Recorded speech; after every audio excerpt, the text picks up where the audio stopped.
Test, test. I think I'm live. Okay, I am back with more resetting. Yesterday we stopped at 150. Now today I started streaming 1 hour early, so I think we can reach maybe 350. I'm not sure, but yeah. Time to get started. It is gonna be another long 6 hours. I think I streamed 5 hours yesterday, right? So yeah. Okay, now it's 6 p.m. I can play until midnight, so that's 6 hours of shiny resets. And I don't expect to get a shiny today. I will be very happy if I do, but I think it will take me a lot more than 350 tries. I'm a bit full today. I just had dinner. Wait, let me lower the volume. Okay. I just had dinner. I cooked pasta, penne arrabbiata. Oh hey, Rainy. Thanks. Actually, I forgot to... let me see if I can see the poll on the previous stream. Yesterday I had a poll for... no, I think it disappeared. Okay. So basically during the stream yesterday I had a poll asking my viewers whether they think it will take me more or less than 1,000 tries. I don't think I can access that anymore. Let me check. Channel.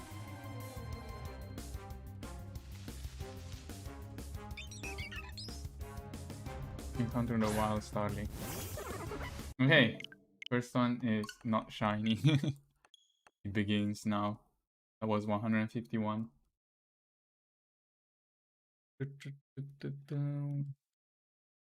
Wait, is there really no way to check your previous polls? So as soon as the stream is over... I should have saved a screenshot, actually. Yeah, yesterday I should have saved a screenshot of my poll. Let me Google. Screenshot poll.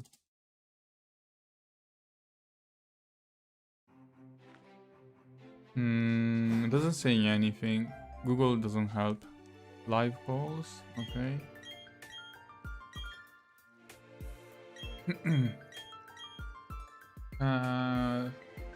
Oh yeah, can only be seen live. They do not show up in live chat replay.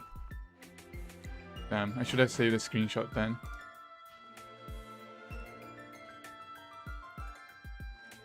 I guess I can create a new one.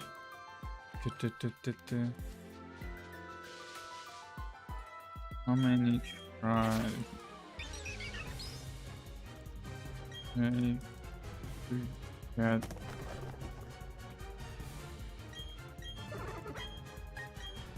Get shiny.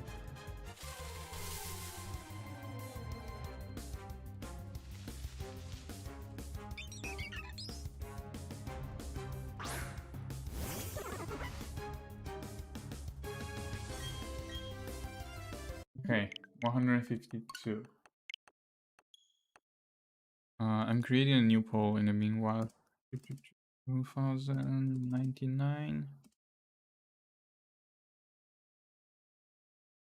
100 plus. Yeah,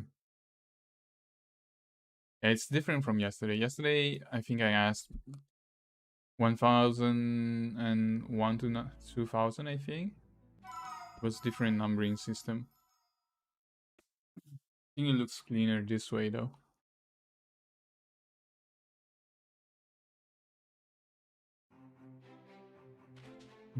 And I'm probably gonna take a screenshot before the end of the stream.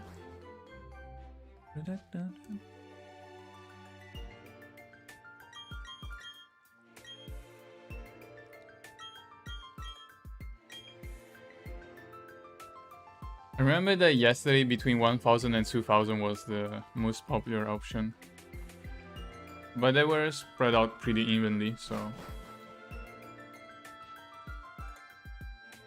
I think I had 50 votes. Something around that number, I think.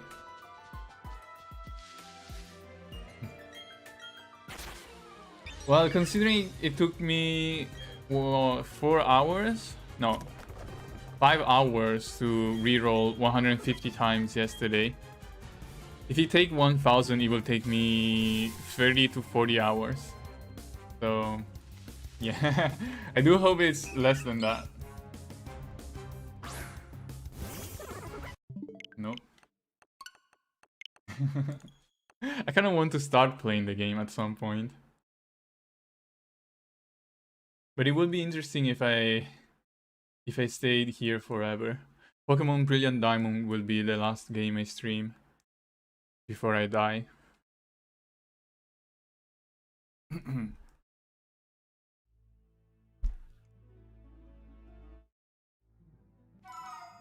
But yeah, I'm very excited about Final Fantasy XIV and Walker, which is coming out this Friday, someone said, if you pre-ordered.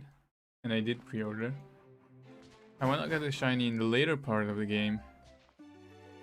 Oh, just because. I just made that choice. I'm not saying it was a good choice. I made that choice and I was like, yeah, I'm not gonna start the game until I start with a shiny Pokemon. And now here I am. Feeling the consequences of my own action. Yeah, it will make much more sense to get a Pokemon in the later part of the game. If I traded a Ditto, I think, like a Ditto from another country, and I bred that Ditto with my own Pokemon, I will have a much higher chance at getting a shiny Pokemon. But yeah, I started this, so I'm gonna I'm gonna see this through. I'm gonna continue until I succeed. No. And I was almost considering doing the same for legendary Pokemon, or all the Pokemon you get from, like, not from encounters, so legendary and whatever mythical Pokemon, I guess. I don't know if I should, because if it takes me like 30 hours to get a shiny here, I'm not sure I'm ready to do another 30 hours for a legendary shiny.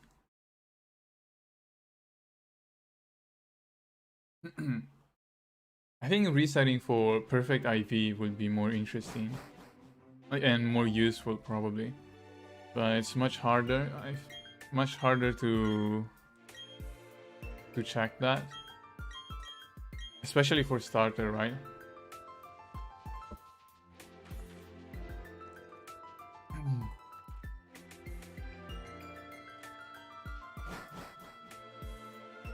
How would you know if a starter has perfect IV? Do you check his stats? Also, and if I try to reset for perfect IV on a legendary, I guess I will have to capture the legendary and then go to whoever can tell you the IVs.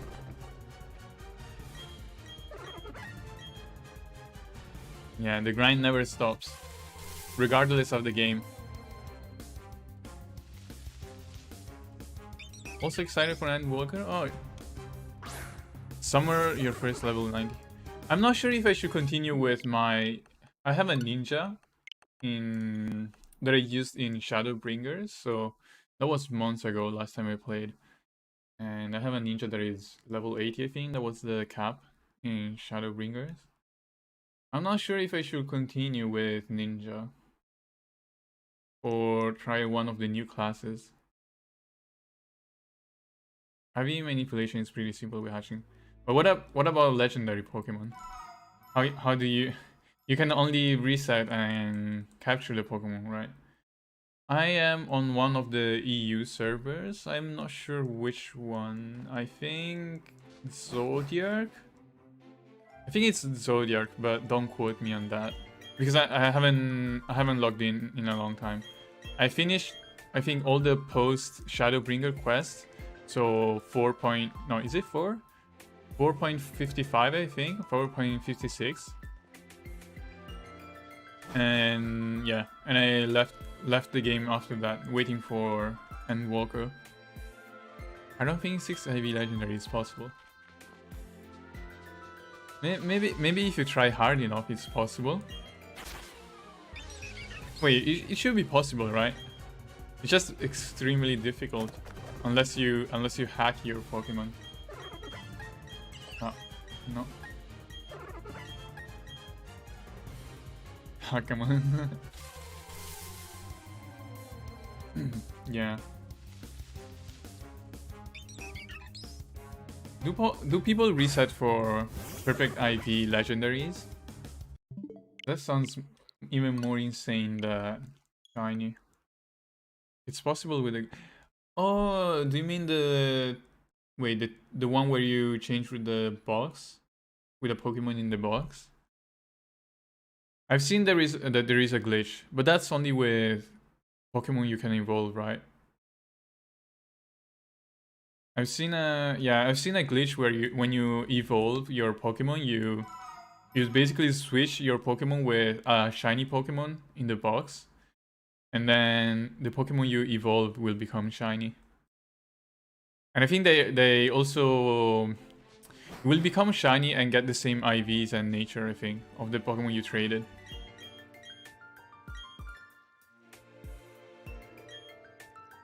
Oh yeah. Oh no, the problem with that though, I think every single piece of info gets transferred, right? So even like the place where you capture the Pokemon and things like that. So it's easy to tell the Pokemon is not legit because it will tell you that you captured it in a weird place. I'm not sure though. I have not tried. I've only seen someone do it on YouTube. I've seen a video about it. Because I'm in some also, I forgot to increase my counter, I think, right? The last time. I'm not sure. I keep forgetting whether I increased my counter or not. Also, today I woke up with a sore throat. So yesterday I think I streamed for too long and talked too much without drinking water, so my throat hurts a bit. I'm not sure if you guys can tell. Mm.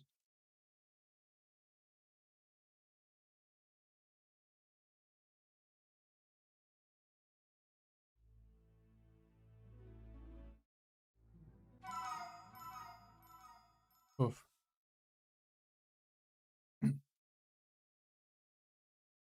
Yeah, if this shiny takes me more than 1000, I will not reset when I get to legendary Pokemon.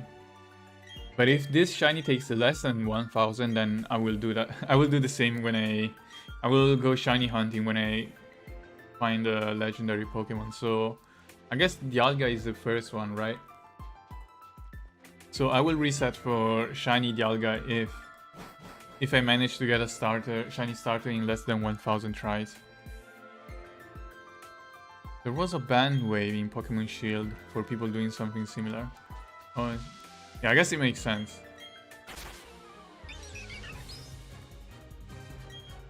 So do they ban them from online duels or from online trading as well?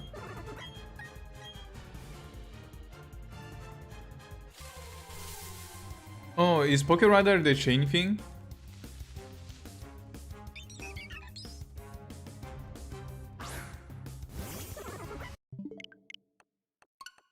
I remember there was a chain method to get shiny.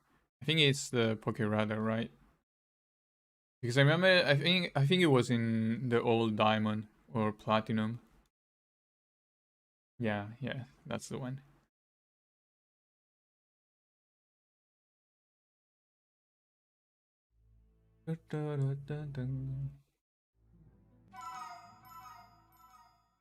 Hmm.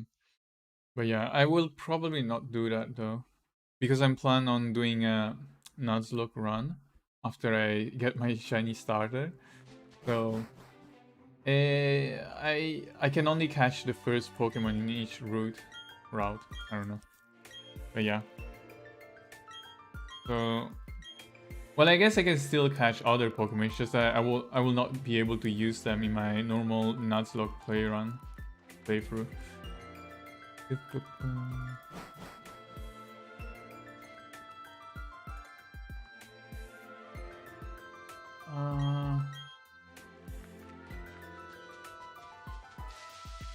Also, I added a filter to my microphone, a limiter, so I'm not sure if that was an issue, but I don't think my microphone can peak now, even if I shout. It doesn't happen often. I was just worried that at some point I will talk too loudly, maybe, or too close to the microphone, and then my microphone will peak. Oh. Okay, 160. We did 10. That's the first 10 of the day, and it took me 16 minutes. Oh, that's quite fast actually. 15 minutes for 10. It will be 150 minutes for 100. So that's 2 hours and 30 minutes. Okay, 2.5 hours for 100 Pokemon. So I'm gonna stream for 4 hours, 5 hours, 6 hours probably. 5 to 6 hours. So that's gonna be 200 resets today. I will reach 350. I will end between 350 and 400. If I'm still doing that in 5 hours.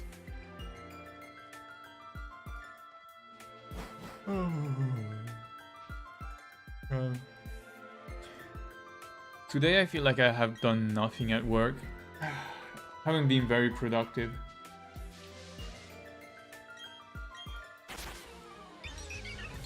Ah, okay. Shiny Starly can actually happen? Damn. Yeah, let's hope not.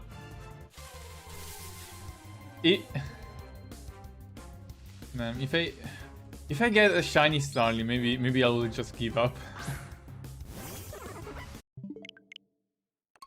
I remember seeing a video actually of someone getting a shiny encounter for the first encounter. But it was in another game. Maybe 3rd gen? I'm not sure. But yeah, I remember seeing a video of that happening to someone.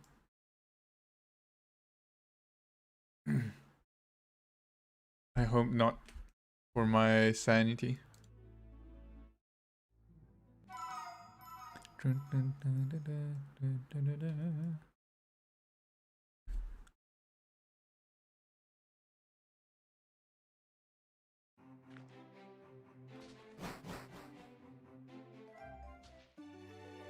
What's going on? Yeah, I was saying, yeah, today I worked for 8 hours, so normal hours, but I felt like I did nothing. Nothing productive today. Happens sometimes. Just spent a lot of time just waiting. Waiting for things to compile.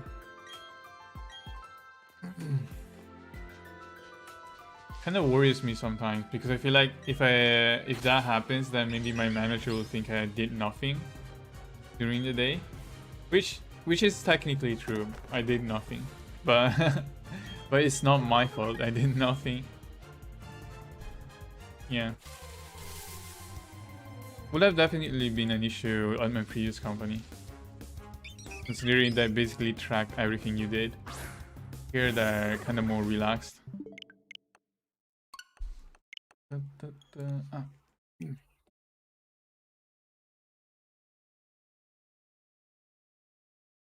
Yeah, I don't think anybody checks my working times actually,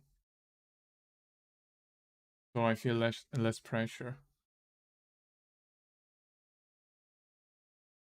But my manager talked to me a few days ago, and he said that he's pleasantly surprised. Ring Fit stream. Never. One day maybe. One day. But there's no point, right? Because you cannot see me. So how would you know whether I'm cheating or not if you cannot see me playing the game? Because if I play Ring Fit, there are ways for me to basically pretend I'm doing exercise without actually doing it. I mean, I wouldn't do that, but there's no way for you guys to tell whether I'm actually doing the exercise on stream unless I use a camera, and I don't want to stream with a camera. No, especially I don't want to stream myself getting sweaty and doing exercise on camera. But yeah, probably never. Unless... No, yeah, I know, but I mean, you can, you know, in Ring Fit, they tell you to do a certain exercise. For example, they tell you to press the ring, but you can kind of cheat, and you can basically just sit on your chair or on a sofa and move the thing around, I think.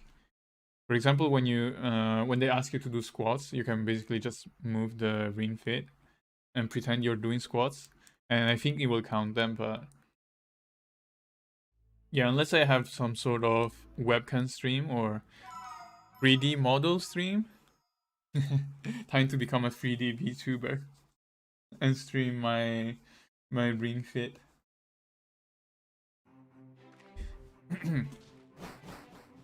Yeah. I was actually considering commissioning a VTuber model, but they are too expensive. I looked at the prices and they're way too expensive. There is no way I can invest that kind of money. I think it will take, like, if you want a good model, it takes at least 1,000. It takes, I think if you want a decent mod, like, you can get some pretty cheap model for maybe a couple hundreds, but if you want a decent model with good, like, rigging and stuff, it will take you at least 1,000 or more. And I'm like, there is no way I can spend that amount of money. Unless I suddenly become rich. I mean, there is something I can do, sort of. But that's not VTubing, that's I can put a PNG of myself on screen and have it move around when I talk. Wait. Let me show that one sec. Okay,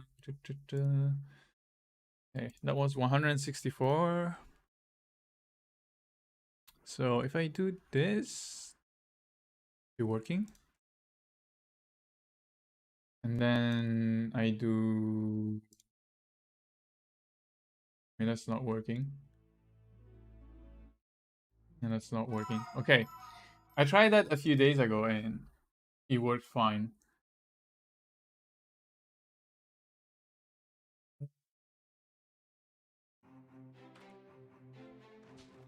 I'm not sure why it's not showing right now.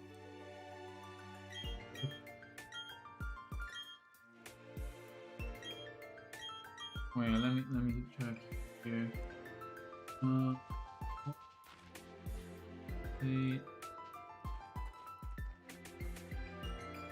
If I do this. Ah. Okay, I guess it kind of works. Like, I can do this. Oh, it's not showing up. Where is it?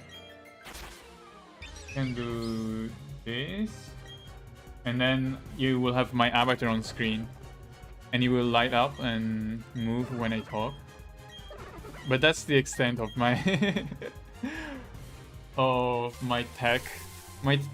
Unless I spend like thousands in a VTuber model and rigging, you're not getting anything more than this. But yeah, I'm just gonna remove that now. And that was 165. I guess I could have like I would commission a good PNG sort of, but I don't think it's worth.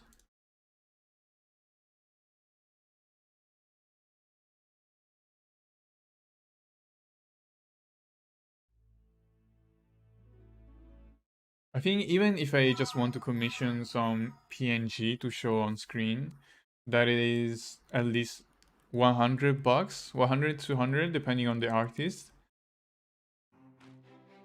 So, and I think they also ask more if you want to use your avatar commercially.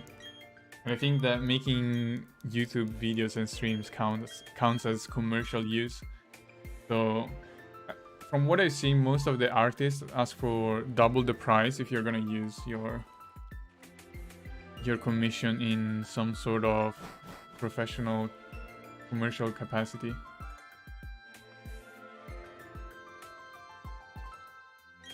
Dun, dun, dun.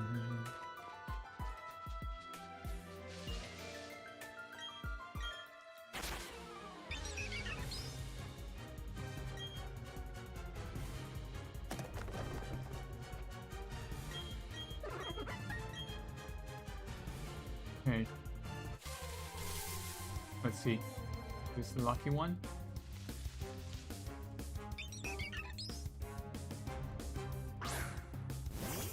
It is not. Also, I see free houses in the home screen. I haven't played free houses. That's my sister's.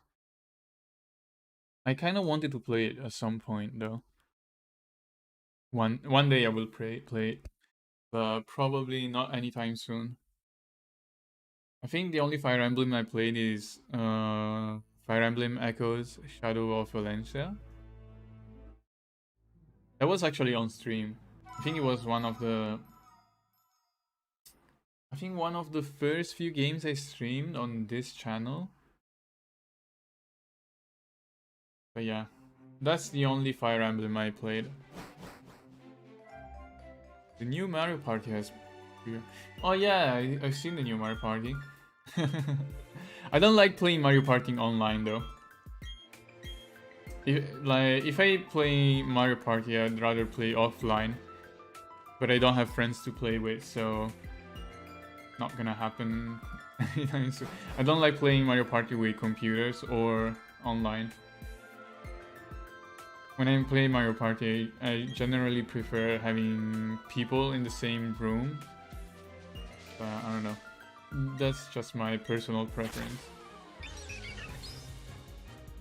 I played Super Mario... No, not Super Mario Party. Mario Party Superstars when it came out. That was... 3 years ago, I think. It was a little bit disappointing because the maps are very small, but the minigames are still very fun. But yeah, I prefer bigger Mario Party maps, and I think the new Mario Party has bigger maps as it uses the old. And it's basically a collection of the old games, right? I don't know. Maybe I will play it one day though.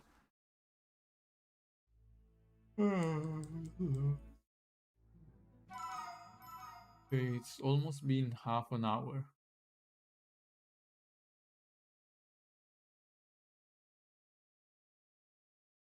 Yeah, it's roughly every 15 minutes, so 1 minute and a half for per reset. All maps, all mini games. Yeah. That does sound great. I remember that some people were disappointed when it got announced because they want new maps and new minigames.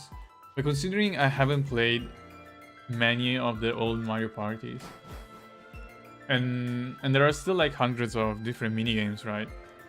I feel like that's good enough for me. As long as they choose like some of the best and most fun maps and minigames in previous games, then I'm fine with that. Because you don't necessarily need new minigames, as long as you have a very big selection of fun games. And maybe they can still add more with DLC. Now that DLCs are a thing. Nope. 168.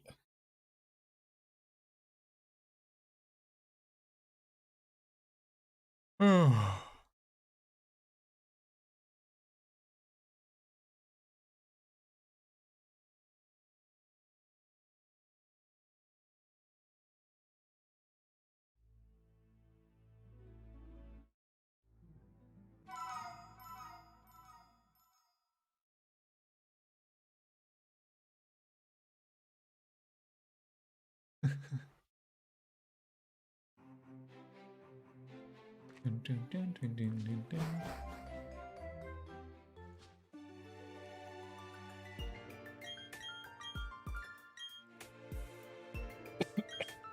this is try 169.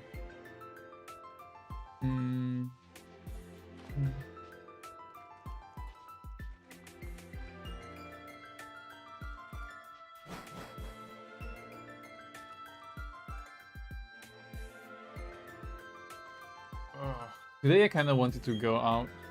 I have a parcel that got sent to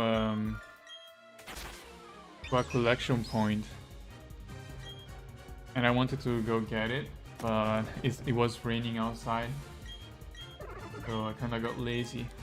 And it's also very cold. I think it's like almost 0 degrees now, which is very cold for me.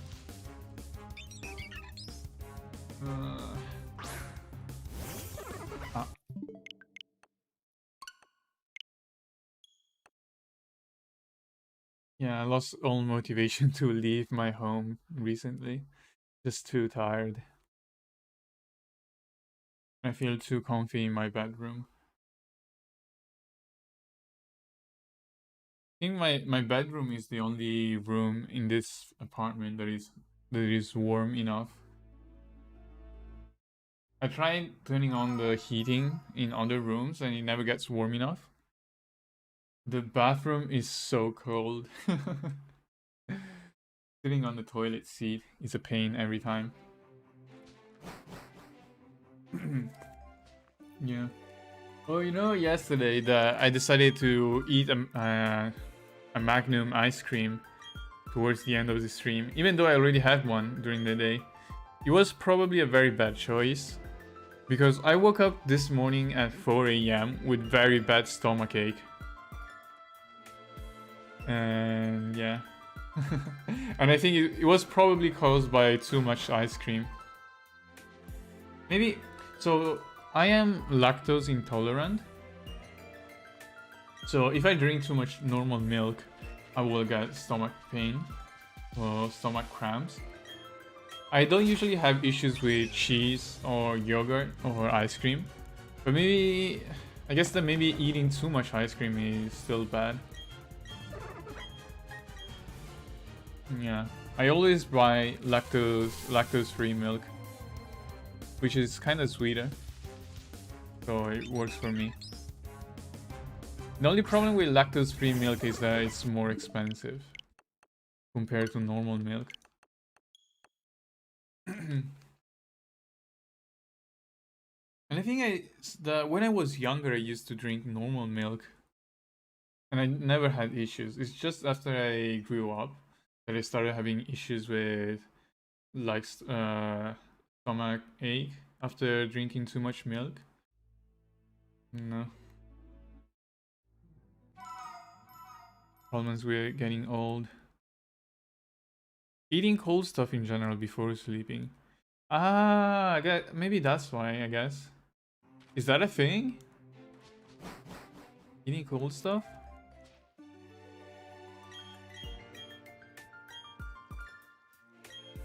But yeah, I mean, I was fine until 4 PM, so that's like 4 hours after I went to sleep. And I couldn't fall asleep for so long because of the pain. Yeah, I generally don't eat ice cream that late.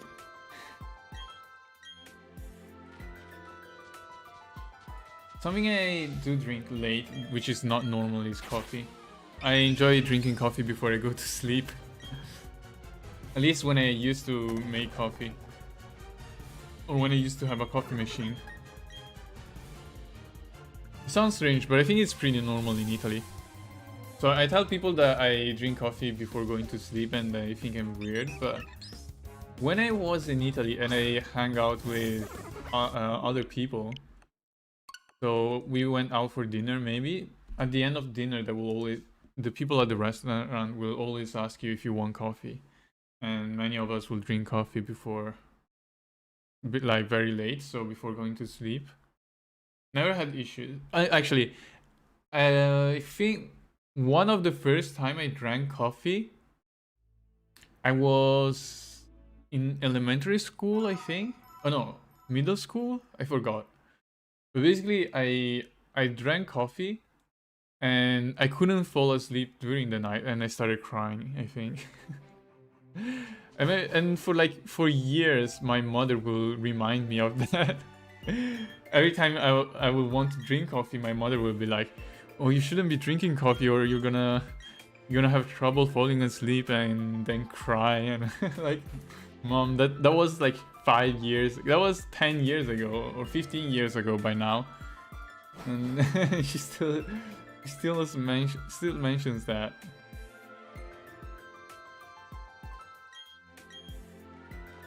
Yeah. It's one of those things that happen in your childhood, and then your parents never forget and will remind you for the rest of your life.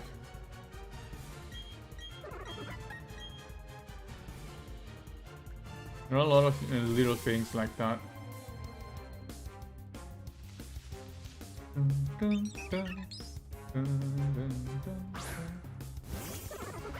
Normal. Okay, 172. Whew.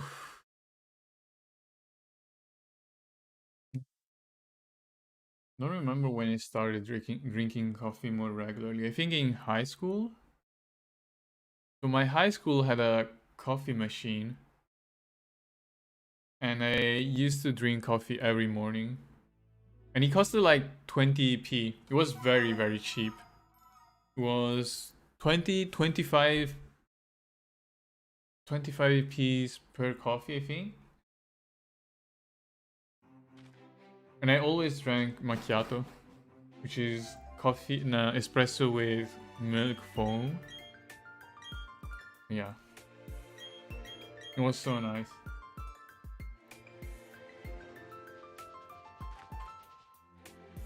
Kind of miss going to high school. Or being young in general. Working gives you so much stress. So much more stress than studying. So I remember that when you're in high school, you have a lot of people, like a lot of classmates that will say, "Oh, I cannot wait to leave school and go to work." And I still hear that sometimes from people who are still studying. And I'm like, one day you will wish you were still studying. You were still in high school. I can never get into coffee, just drinking ice water. Well, I actually don't, like, nowadays I think I built too much tolerance for caffeine. I'm not sure, but I don't feel anything from drinking coffee. I don't feel any difference. Nowadays I only drink coffee because I like the taste and the smell, not because I want to stay awake or something. Because I never feel any difference or any effect from drinking coffee, even when I have maybe multiple cups of coffee. But yeah, I still enjoy the taste though, and the smell, especially the smell.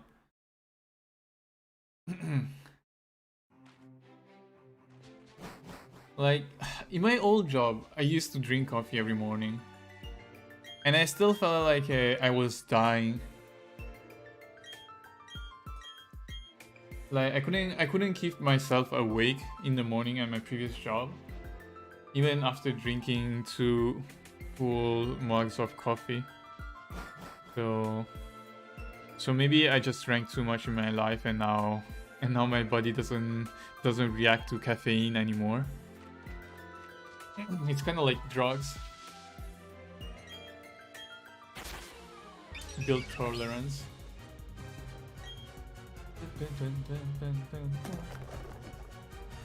Oh, I see some issues on OBS. I see that the connection is kind of bad. That's an orange color. Orange color is usually not a good color for stream health. Green is fine. Yellow is okay. Orange or red is bad. And it's currently switching between yellowish and orange, and sometimes red. So I assume you guys are getting stream buffering. I don't know. YouTube says it's fine. YouTube says that the stream is healthy. So I don't know. But YouTube could be lying to me. Sometimes it does.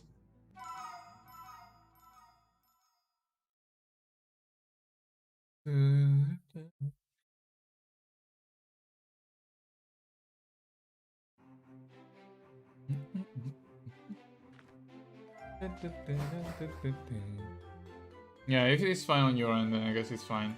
Maybe it's just OBS doing some weird OBS thing. I haven't updated in a long time, so I should be on. I think I updated 1 or 2 months ago. Should be fine. Dun, dun, dun. Dun, dun, dun, dun, dun, dun, dun.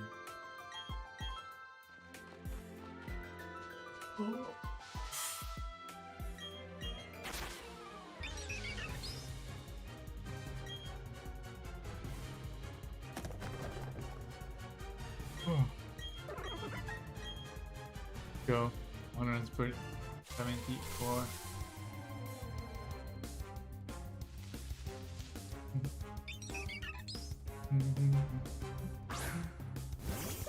Nope. Another reset. 100. Oh. Maybe I should play Minesweeper again like yesterday. Maybe I should read. Okay, I'm gonna check some random gacha, I guess. Ah.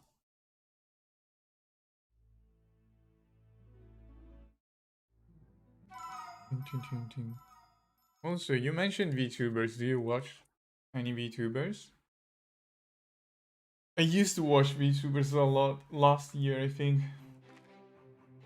And I mentioned that's one of the reasons why I started playing Apex Legends. Because of a VTuber called Asta Leda. A male VTuber who is at master rank, I think, in Apex Legends. So I really enjoyed watching his streams. And decided to start playing the game as well. I think recently I didn't really have a time. Are you shiny hunting because low-key you like the gacha aspect? I am a gambling addict. You know, the best part of playing gacha is the re-rolling part, re-rolling for new accounts. That's the part I enjoy the most. So whenever there is a new gacha game that comes out, I will use an emulator called BlueStacks, probably familiar with that, and I will create like 6 to 8 instances of BlueStacks, and I will stream. Not stream. I will re-roll on like 6 accounts at a time until I find a nice account. The last gacha game I did that for was Blue Archive. Sometimes I also create macros to reroll. I did that for Tales of Christoria last year. So Tales of Christoria released in July 2020, I think. So that's more than a year now. The game was a big mess. And like genuinely the most fun part of the game was the re-rolling. So I had 8 instances of the game running at the same time with a macro, and I will basically go through the whole tutorial and then do the initial roll, the initial like 10 roll, and then I will take a screenshot of each one of them and save the accounts and keep them on the side. And at some point I had like a dozen accounts with like 5 or 6 SSR characters, and I gave them to some of the people that were playing with me. But yeah, the game didn't last very long for me, and I think right now I think it almost died, because the problem is that the game was, 1, not very fun to play, and 2, it was very, very unstable. I remember that basically touching almost any menu will make the game crash. So it was almost impossible to play that game, and yeah, I dropped it very quickly. But to be honest, nowadays there aren't many gacha games that can keep my interest for long. Because I feel like, yeah, the most usually my interest is only there when I'm re-rolling for accounts. You probably shouldn't go to the casino. Yeah, probably not.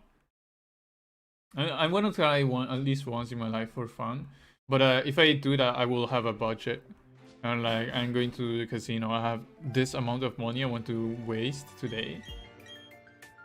And then, yeah, and then have that experience.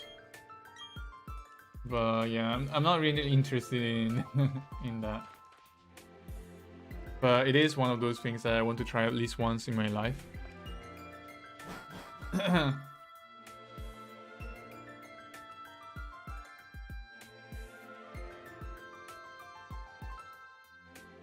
But yeah, I tried gambling a few times in my life. Not very nice. I just increased to 175 because I think I forgot to increase last time. I'm not sure, but I increased just in case.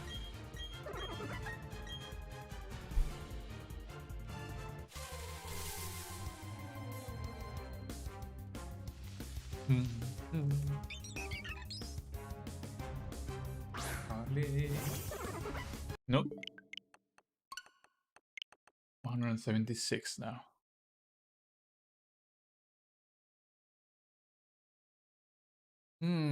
You watch some Japanese VTubers. I guess the ones I watched were also mainly Japanese. So I used to watch a lot of VTubers from Hollow Stars, which is basically a male VTuber company. I couldn't understand anything they said, but usually there will be someone in chat translating stuff. But I haven't watched one of those streams in a while. And if I do watch them, it's not as common now.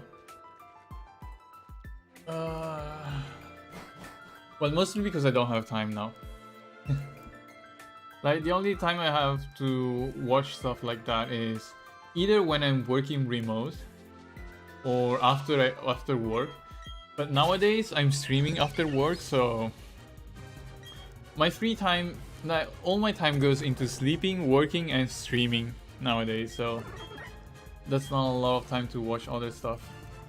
I watched Squid Game recently. I think a couple weeks ago I watched Squid Game in one night. Oh no, in 2 nights actually. Yeah, I had to go to work, so took me 2 nights to finish that. Astral Apex stream. Same. Sometimes. Not as often now. I guess when I have time. I also like Astral's karaoke streams. That's also very rare though. Wait, are you in one of the VTuber Discord I was in? Is that how you found my stream? Or in one of the gacha Discords, I mean.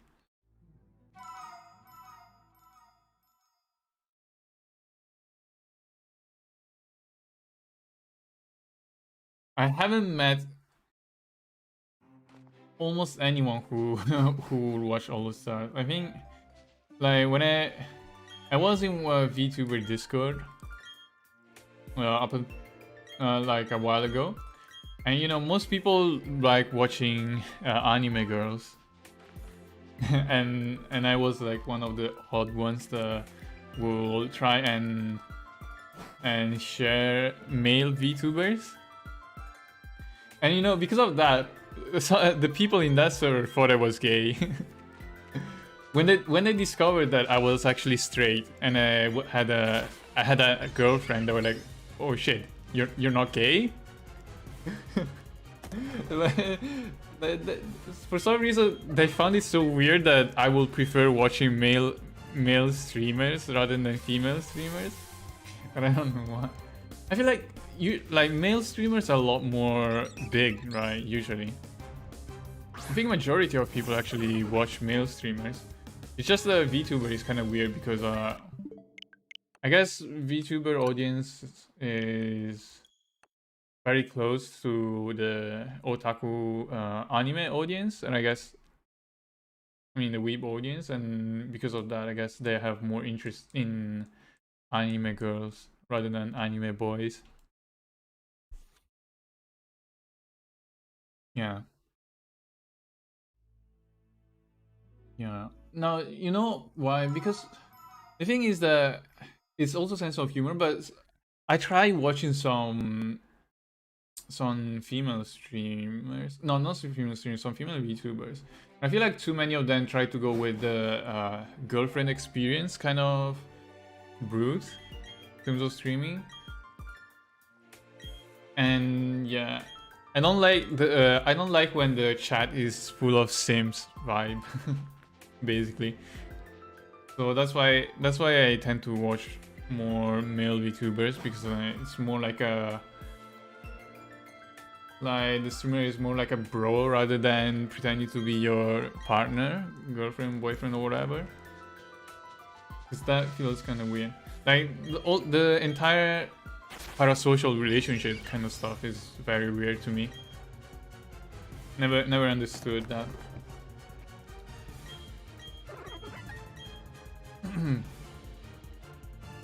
Like I've seen some people in these Discord servers that get very attached to some of the streamers.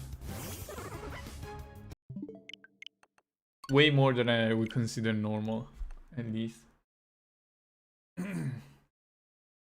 I mean, I guess that's just personal preference. And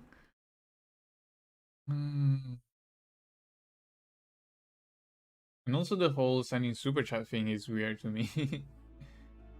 I sometimes I go to those streams and I see people sending like hundreds or even thousands in super chat, and then I'm like, oh shit, that's such a huge amount of money to give to a streamer. I have never sent a single super chat or donation to a streamer in my life. Yeah, it's just I don't know. And I think, well, some of them, like, I remember some of them get also... I'm not sure how to say that. Like, some of them get very defensive. They're like how can you call yourself a fan if you don't like spend money and stuff? And I'm like, yo, that's not how it works. Like, at the time I would have considered myself a big Astel fan, for example, but I never sent him any super chat.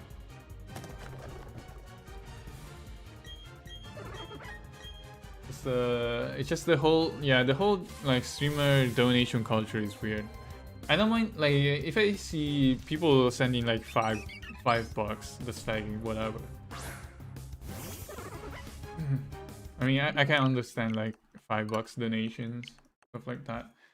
I see someone sending hundreds, and I'm like,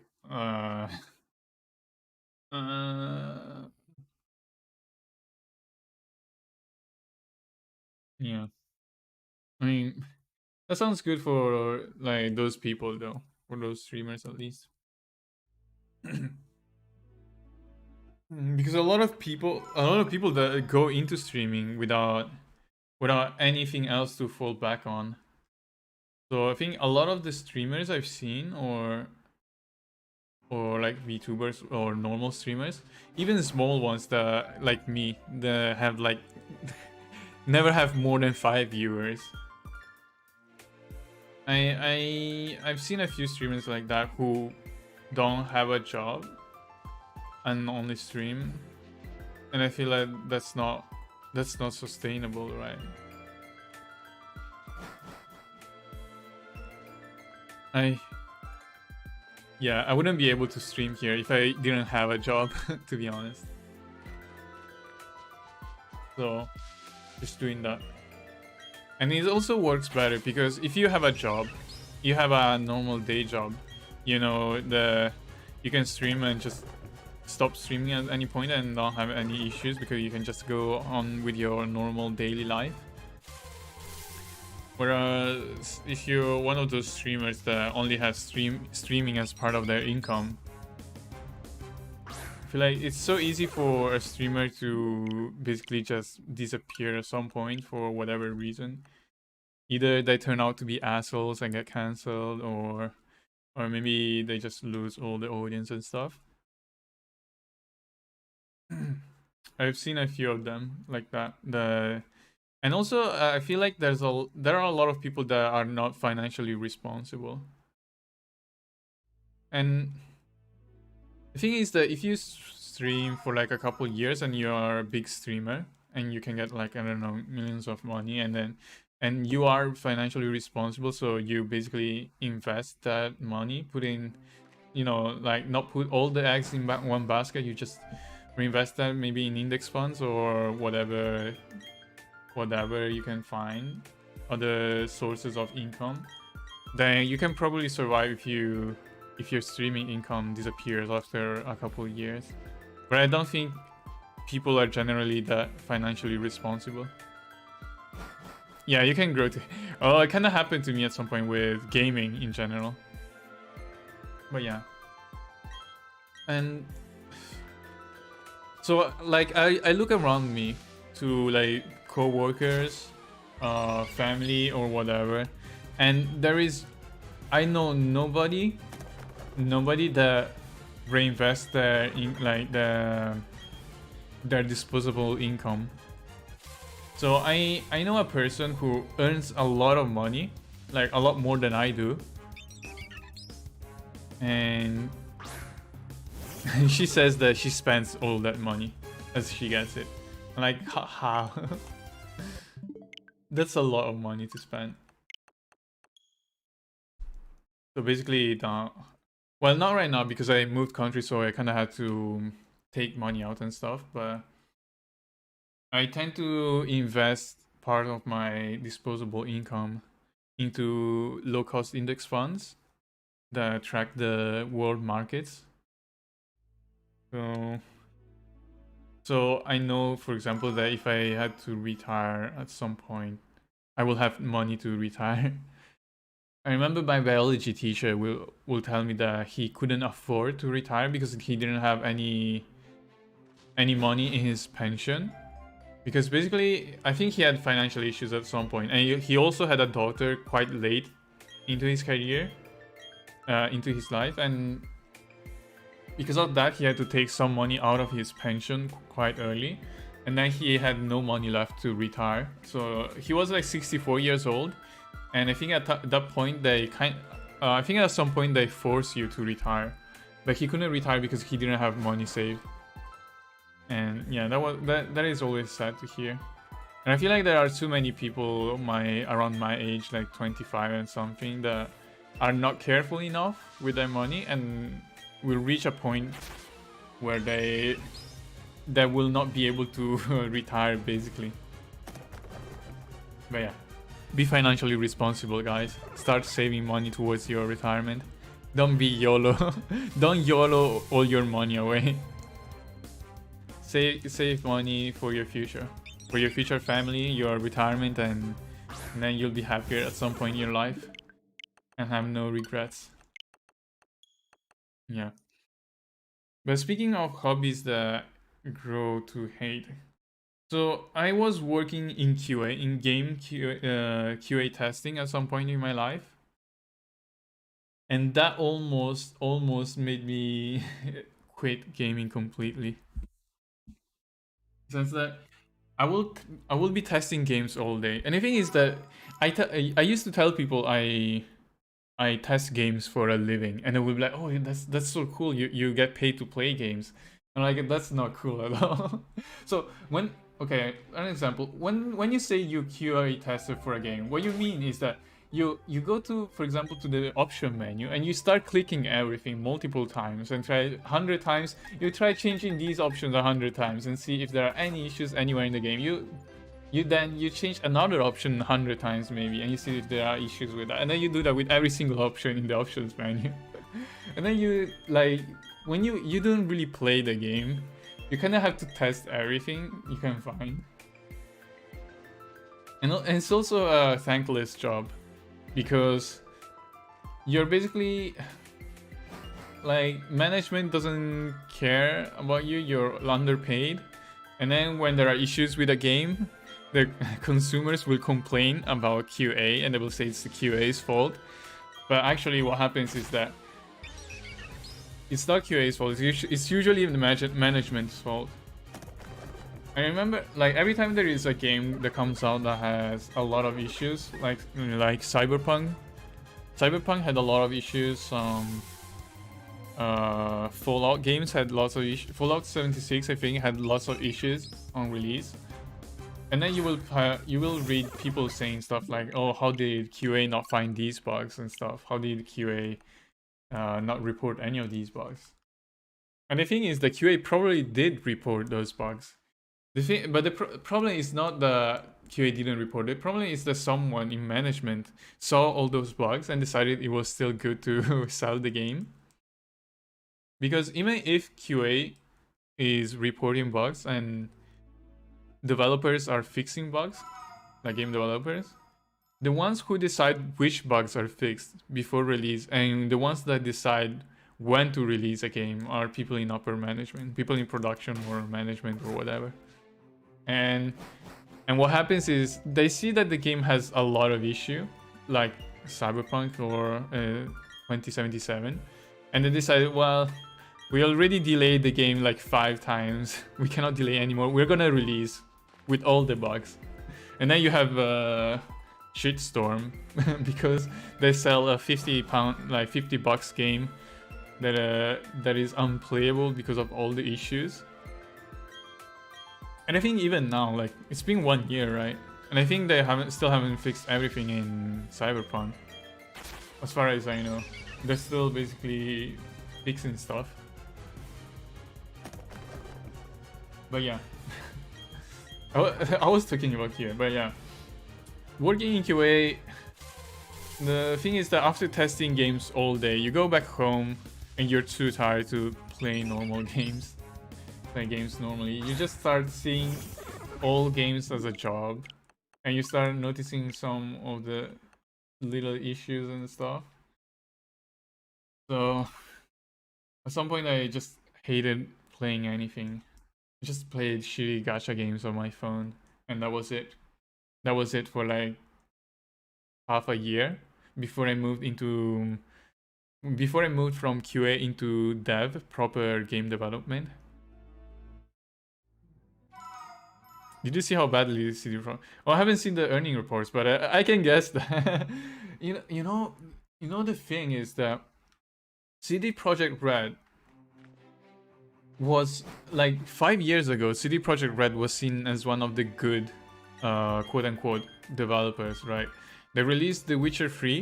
It was a huge success, and then so many people became like CD Projekt Red fans, and they saw Cyberpunk, they saw the trailer, the teaser for Cyberpunk 2077, and everyone was so excited. I likely never got into the hype and never bought or never planned on buying Cyberpunk, but so many people were hyped just because it was CD Projekt Red. And yeah, I think they've ruined their own reputation so quick with Cyberpunk.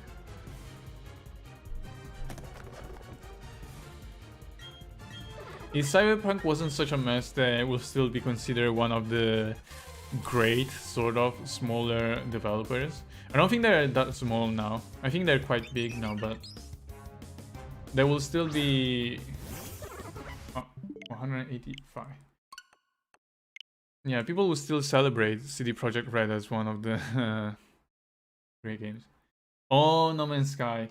But No Man's Sky did 180, right? No Man's Sky is actually quite good now, I heard.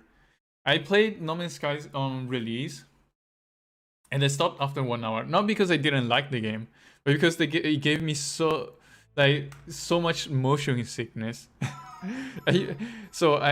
Luckily I didn't buy it. I rented No Man's Sky because so in the UK you have something called boomerang rentals. So you pay like £10 per month and you can rent as many games, like 2 games at a time, but you can just keep renting them, play them, and then send them back and get new games. And you can rent as many games as you like during that time, as long as you have a maximum of 2 games rented. And I rented No Man's Sky. I played it for 1 hour. I started getting very sick. It was so sick that like I played 1 hour and then I turned the game off. And after a few hours, I was still dying in my bed. I was still sick and couldn't do anything other than try and fall asleep. But yeah, but No Man's Sky is one of those examples where the developer made a game that didn't deliver and was critically canned, I'd say. But the developers didn't abandon the game. Like, a lot of games get abandoned. For example, Anthem from EA. Anthem was a disaster at launch, and then they just decided to abandon the game, sort of. No Man's Sky's developers just kept like working on it and made a lot of updates throughout the years, and I think that now buying No Man's Sky now will probably be a good purchase. I haven't tried it, but I know a lot of people who are playing it and then are praising the direction the game took after release. But yeah, that's not something that usually happens, and I think they did it because it was a very small studio and it was their first game, I think. So they couldn't afford to just have like such a stain in their portfolio. If it's a big dev like EA or Ubisoft or whatever, if they see a game fails on release, they will just abandon it. And yeah, I think No Man's Sky and Final Fantasy XIV are the only 2 cases I know where a developer had a game that was a big failure, but they somehow turned it around. Final Fantasy XIV, the first release, was a big mess, I remember. And then the new director came. They spent 2 years working on A Realm Reborn, and then they re-released Final Fantasy XIV. Basically nuked the... And I think it was also part of the story, right? This of the original Final Fantasy XIV story. I think they just dropped a giant meteor on the world, and they were like, oh yeah, there is now a new Final Fantasy XIV. New era. But yeah, Final Fantasy XIV, A Realm Reborn, and No Man's Sky are the only examples I can think of where a developer decided to double down on a game that failed and somehow managed to make it successful. CD Projekt Red can win it back if their next project is properly done. In that sounds so hard. I will not be able to deal with the work-life sacrifice and the crunch feel. Yeah, okay. Yeah, I think what will happen with CD Projekt Red's next game is that people will be more cautious. Maybe not fall into the hype as much, but if they release a very good game, they can change the public opinion of them, I think. Yes, if they manage to make a good game. Just right now, it's not looking good.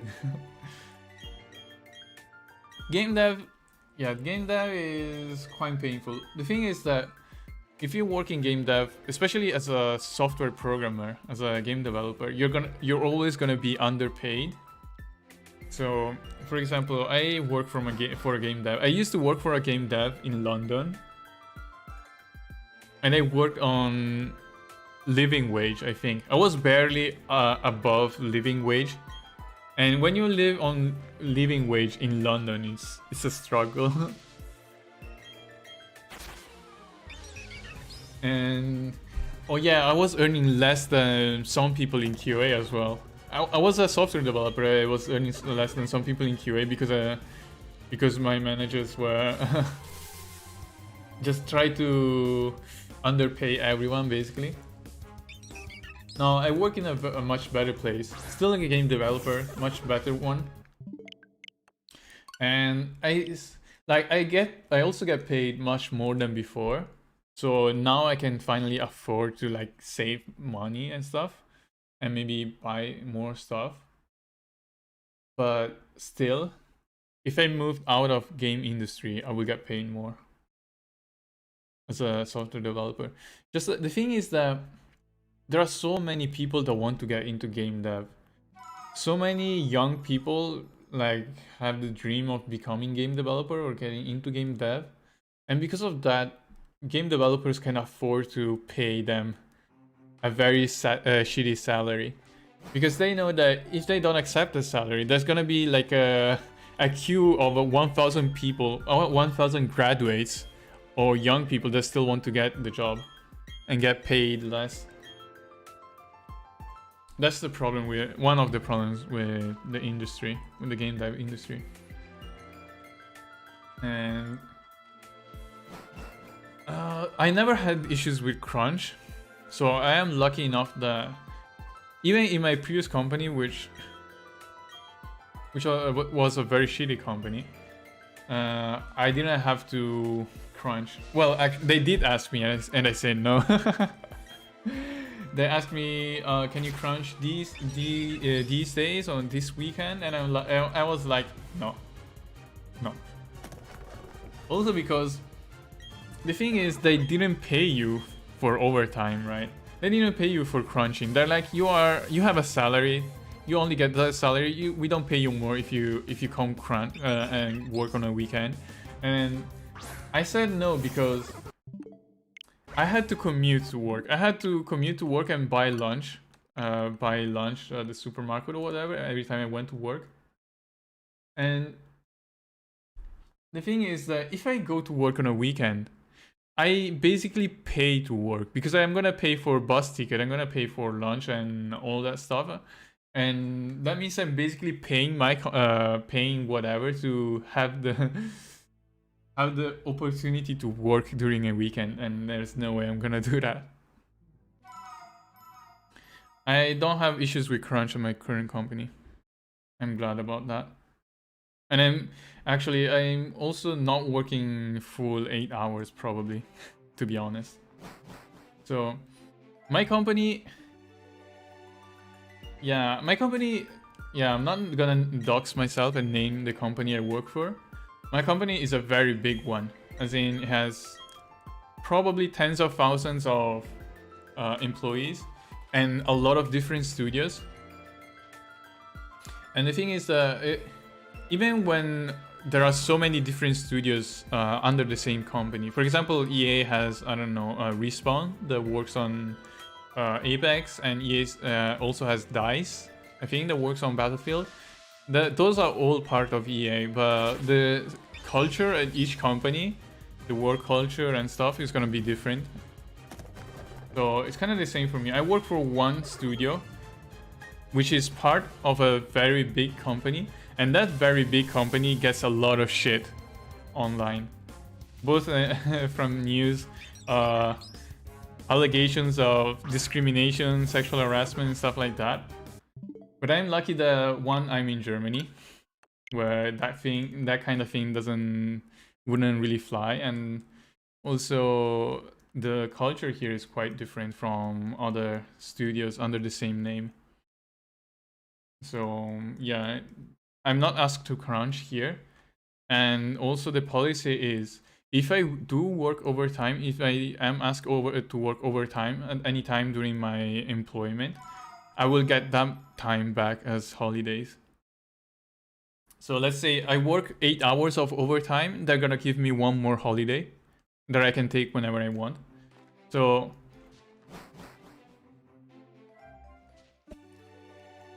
that works for me. Like if I get either time back as holidays or I get paid more, then yes, I don't mind working overtime.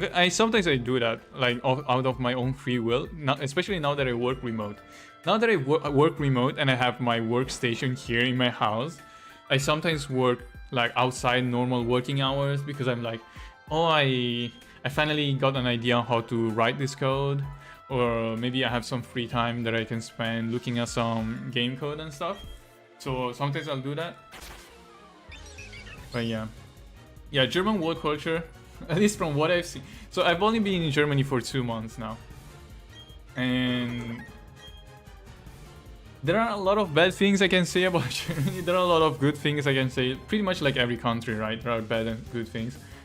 Bad things include a shit ton of paperwork. When I say a shit ton of paperwork, I do mean a shit ton of paperwork.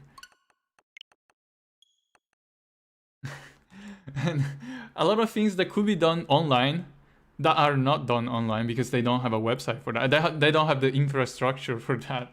Somehow Germany is still stuck in the previous decade. So Germany has some of the, like, I think some of the best engineers in the world and engineering companies in the world. Sometimes the internet infrastructure sucks. So some of the big cities in Germany don't even have fiber optic going into maybe not even 5% of the houses of the apartments. I used to have fiber optics in Italy, in my shitty town with 13,000 people. No, the shitty town I lived in Italy had 15,000 people, and I had fiber optics coming into my old house. Here, you live in one of the big cities in a modern apartment and you don't have fiber. You have to survive with the DSL or whatever, like this normal broadband, and then maybe not even have like 4G. But I don't know. So now with the new government, apparently they kind of want to digitalize Germany. And I really hope they manage to do that in the next few years, while I still plan on staying here.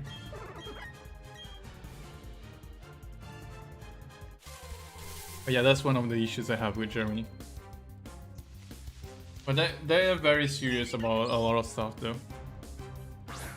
Work culture is one of them. Just I think this in EU in general. I think in the at least Western European countries in general, especially compared to something like the United States, like workers have a lot more rights. We have a lot more rights here in the UK, in the EU, as workers. Like I know a lot of American people, because I usually go into like English speaking Discords and stuff. A lot of people in there are Americans, right? And they always tell me about how shitty the work culture in the USA is. I also have some coworkers here who come from the United States and have bad experience about the US work culture. And they say things like they either don't have like sick days, or the sick days and the vacation days are merged together into one, or that they cannot take any vacation days because they will not, their managers maybe will not allow it. And the thing is that in Germany, and no, in the UK, and I assume here in Germany as well, it is illegal for me not to take my vacation days. So I can transfer some of my vacation days to next year, or I can sell my vacation days maybe sometimes. Well, not on my current company, but I could sell some of my vacation days at my previous company. But the thing is that if by like November, December, I still had like 20 days of holidays, my manager would come to me and say, dude, you have to take your holidays. you cannot just keep them. Same with lunch. I think it was illegal for us at our previous company to skip lunch. We were always required to have at least half an hour. So we had 1 hour of lunch, but we were required to at least get half an hour because it would have been illegal for us not to take lunch. And then I know some people who are in the US and tell me they don't even get time to have lunch. and their managers will get angry and stuff. And I'm like, how can you even survive working like that? Working like a slave, basically. It sounds so, I don't know, it sounds so sad. so stressful. So I'm glad I'm here. So right now, at my current company, I have the 8 bank holidays, which are national holidays, basically, you know, like Christmas, National Day or whatever, or Easter or whatever. Then I have 22 vacation days per year, I think. And then I also have flexi time, which is not exactly vacation, but basically if I work more than 8, like if I work more than 8 hours in one day, then I can work less another day. So I need to average like 40 hours per week or 8 hours per day, but I don't really need to work exactly 8 hours or 40 hours a week. As long as in 1 year I average that number, is fine. I can decide when to start work, when to end work. So I really enjoy having that sort of flexibility.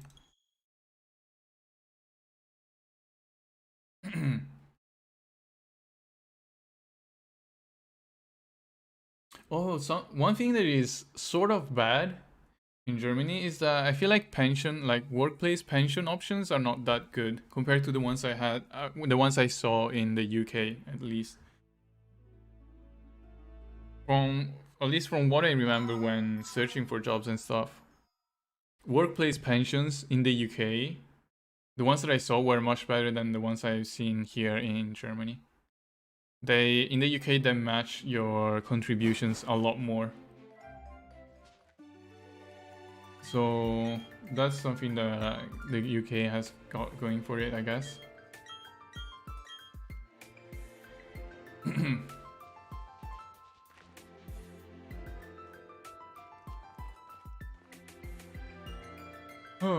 I'm not sure how the work culture is in Italy. I lived in Italy for 18 years, so basically since I was born up until I was an adult. I never worked in Italy though, because I moved to the UK for my studies and I started working in the UK. So I have no idea how the work culture is back there. People always say the Italians are lazy though. But I assume yeah, I don't think it would be that different from other Southern European countries, right? Okay, that's 193.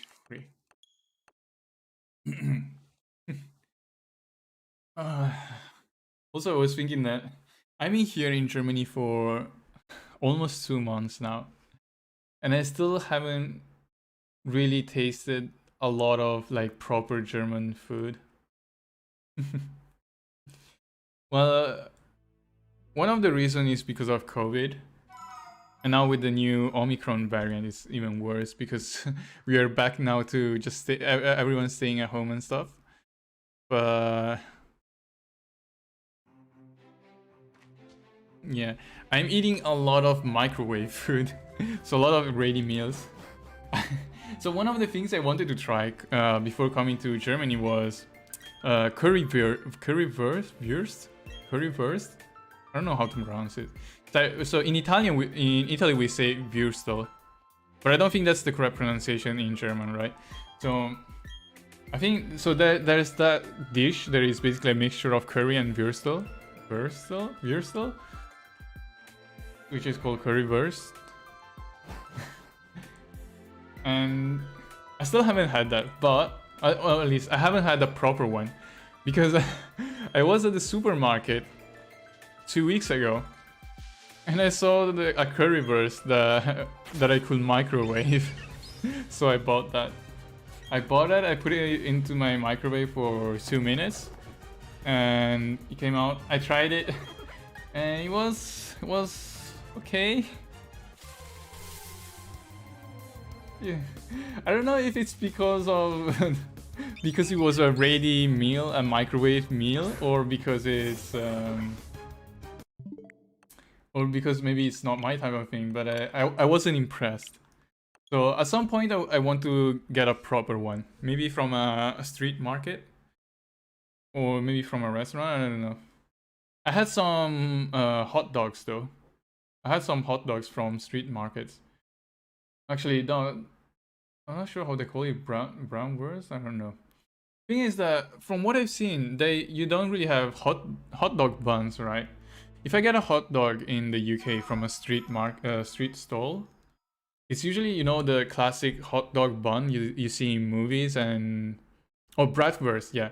The hot dog bun you see in movies and TV shows. Where I don't know how to, the long bun with basically a sausage in the middle, a wurst in the middle. Not sure if you said already, but is this usually? Oh, this is actually the proper Switch.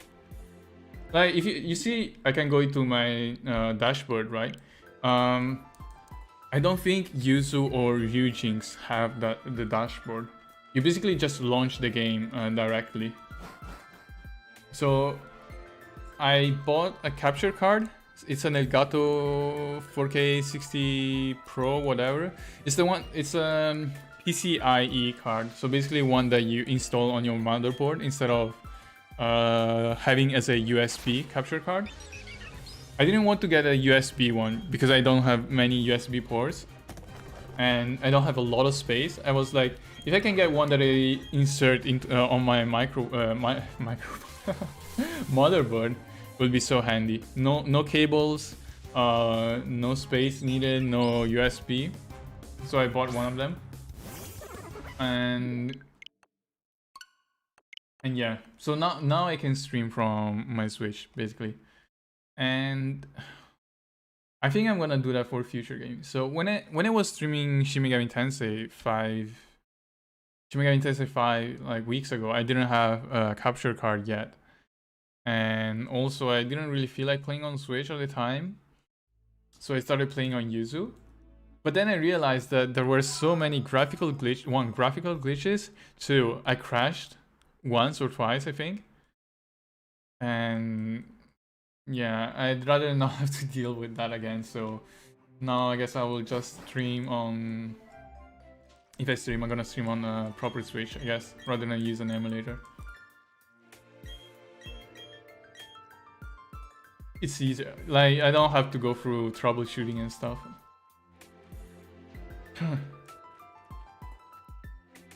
Yeah. But yeah, I was saying, if you get a bratwurst here in at least in this city I am.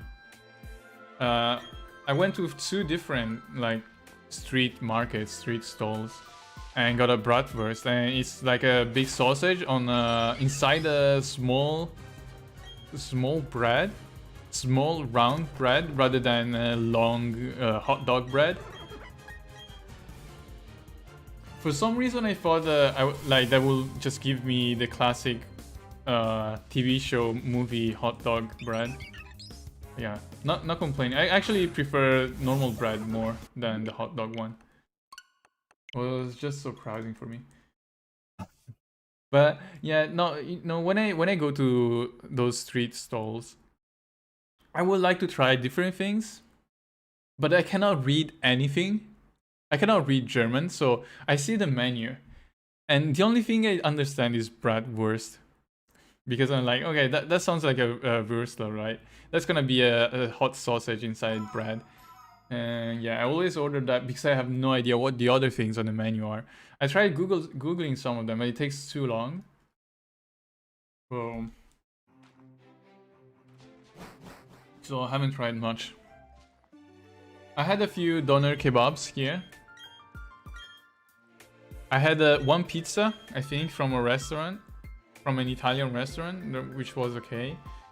And then I tried one other restaurant, Italian restaurant, which was not okay.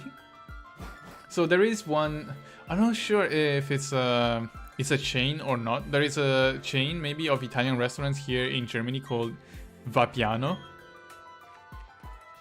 So I went to a Vapiano and I ordered, I think, spaghetti all'arrabbiata, which is spaghetti with spicy tomato sauce. And I didn't really like it. Also, something else that I noticed here in Germany is that you don't really order tap water. You don't really order tap water here in Germany, right? So you don't do that in Italy either. So it's kind of the same as Italy. When I was in Italy, if you go to a restaurant, you ask for bottled water. And because if you ask for tap water in Italy, they will look at you strange, like weird. They will think you're weird or a tourist, maybe. Yeah, if you go to a restaurant in Italy, you ask for bottled water. Now, when I went to the UK, I realized that everyone around me would go to a restaurant and order tap water because tap water is free. If you ask for bottled water, it's gonna be like £2. If you ask for tap water, it's free. And sometimes you go to a restaurant, they just give you tap water by default. You have tap water on your table, maybe. But yeah, no, yeah, I did go to a restaurant and I did ask for tap water, but it tasted terribly. It tasted so bad in the it was in that Vapiano. That was the first and last time I tried getting tap water here in Germany, because it was a bad. I'm not sure if it's like maybe the city or maybe just that chain, restaurant chain. I asked for tap water, and the water tasted like, I don't know, dirty. I could taste the pipes. I could taste the pipe. Okay, I'm back, I think.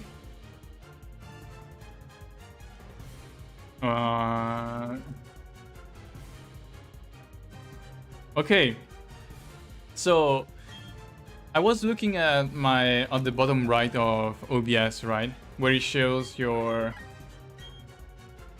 bit rate of the stream, and for some reason it dropped to 0. It dropped to 0 bit rate for a while, and it was not going up. So I think the stream hanged for you guys. I'm not sure. It probably hanged, and and so I had to stop stream and restart, and it's fine now.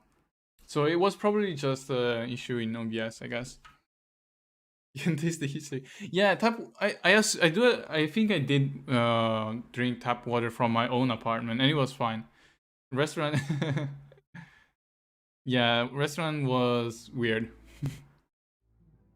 But maybe because they don't filter, and if you don't filter, it's not that it's dirty. It's that it has a lot of minerals. So especially in some big cities, you know,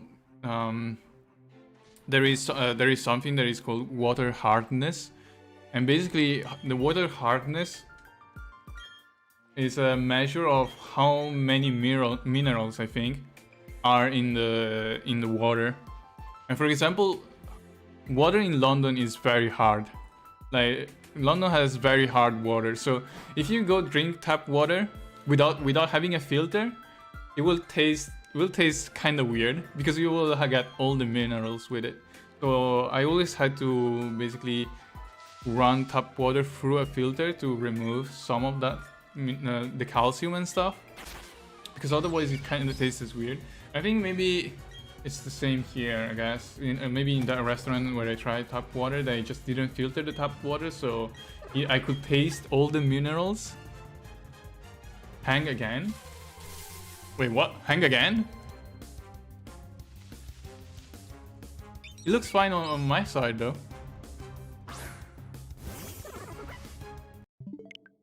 We are close to 200. Okay, it looks fine-ish on my side. I haven't seen any issue, at least not on OBS and not on YouTube. Oh, refresh fix. Yeah, that's good.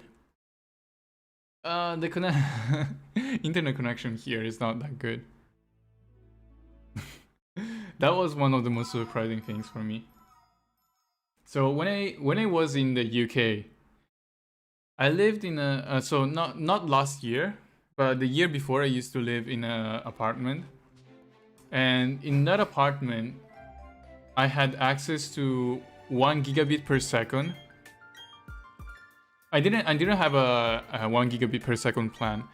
My plan was 150, but if I wanted, I could have bought the 1 gigabit per second fiber optic.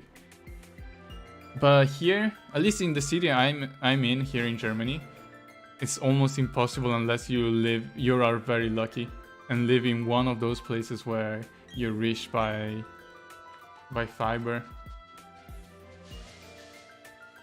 And I'm not sure why.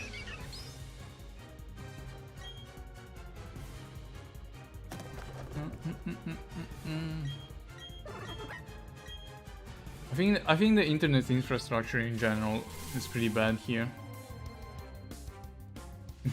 I just hope they improve it in the next couple of years.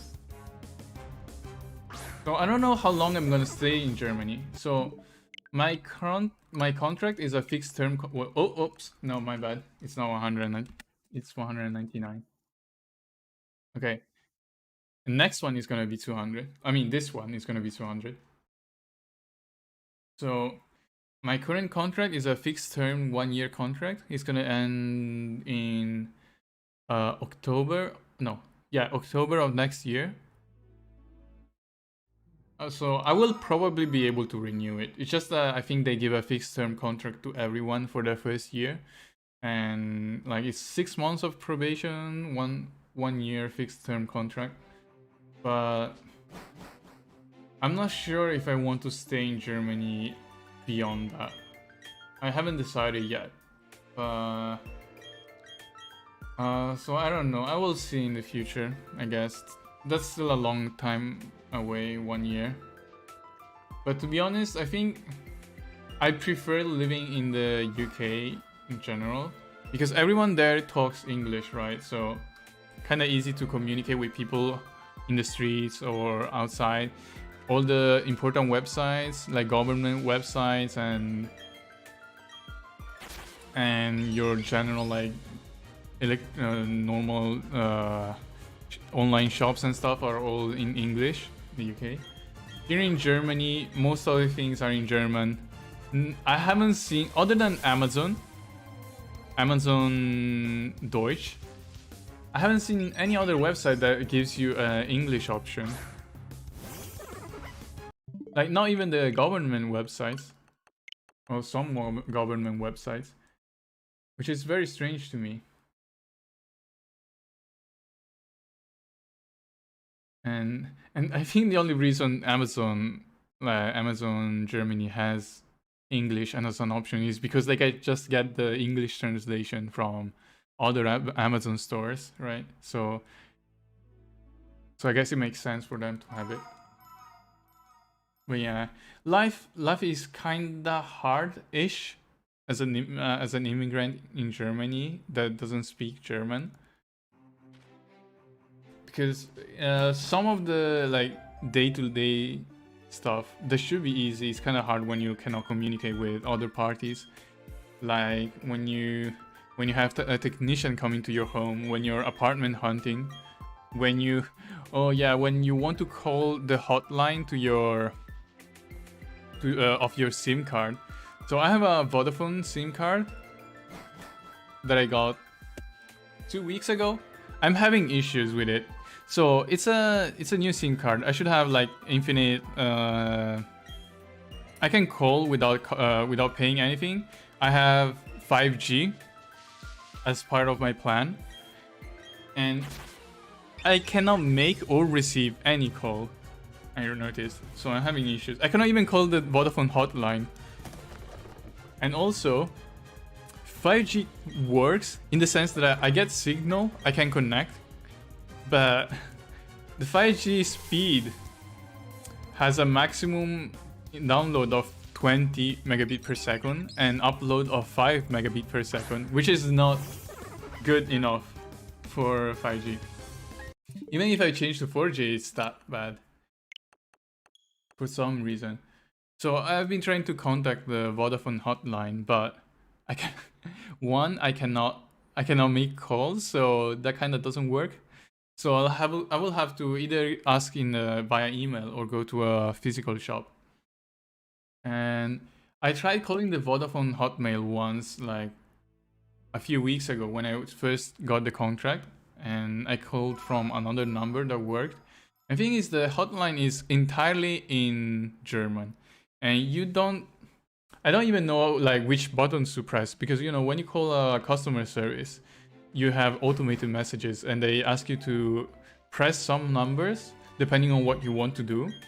I have no idea what numbers I have to press because everything is in German, and I don't understand what it's saying. So that's one of the struggles I have here. And last time I went to a Vodafone store and I talked to one of the people there. It was hard sort of to tell them what problem I had because they couldn't really understand English. I couldn't really understand German, so yeah, I have quite a lot of issues here. I want to learn German, and my company offers to pay for German classes, but because I start from zero, I have to put myself on a wait list and wait until there are enough people that want to start a course from zero, because they're not gonna start like they're not gonna just start a course with me as the single student with a German teacher. So I put myself on a wait list, and now I have to wait until maybe, I don't know, 4 or 5 more people put themselves on the wait list, and they can then start German classes. So I don't know how long that will take. I put myself on the wait list like 1 month ago. So it's been 1 month, I haven't heard back. It's probably gonna take many more months. I don't expect to start German classes until maybe 2022. So not in the next 2 months. Probably, I would probably have to wait even more. I think the last time a course started was in August of this year. So I'm ready to have to wait until August of next year before I can start taking German classes. And I don't want to start like classes by myself through a private teacher, because my company is not gonna pay for that. And I don't really want to pay for it myself. And the other thing is that if I do take German classes through my company, I'm gonna study German during my work hours. So I can use my work hours to study German and take my German lessons. So basically I get some free time. I get paid for that. If I take private classes on my own, that's gonna take my free time. And then don't want to give up my free time for German classes. At least not now. At least not when I have the option to do it during work hours. Yeah. I also kind of wanted to learn Japanese, to be honest. So many things I want to learn. Japanese will help me so much for all the weeb stuff that I check. Like I could read manga before when they don't have a scanlation. I could play Japanese games that never get an English localization. I could understand what Japanese videos and streamers and stuff, or Japanese streams when they have like video game streams, like the Tokyo Game Show. Yeah. I feel like Japanese would be so much more useful for me on a personal level. I don't even know where to start. And the thing is that if I look for a Japanese teacher here in Germany, it's probably gonna be a German to Japanese teacher, right? Might be hard to find someone that can teach Japanese to an English-speaking person.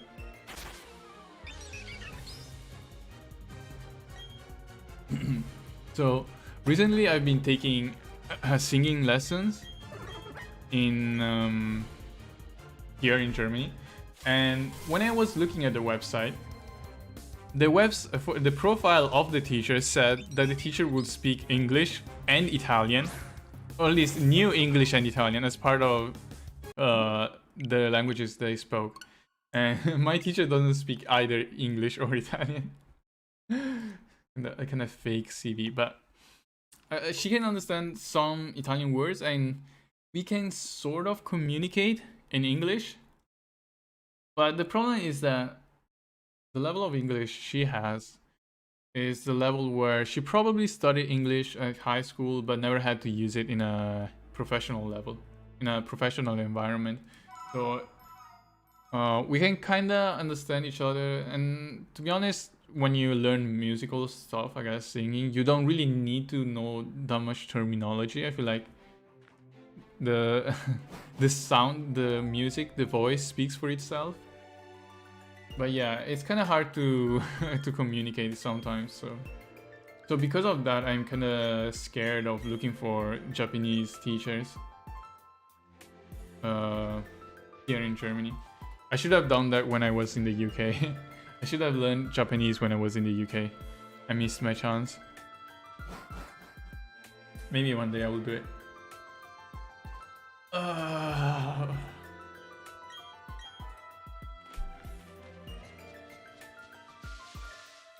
Oh, we're already past 200.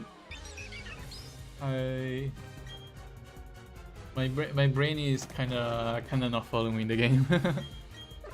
I'm re-rolling through muscle memory.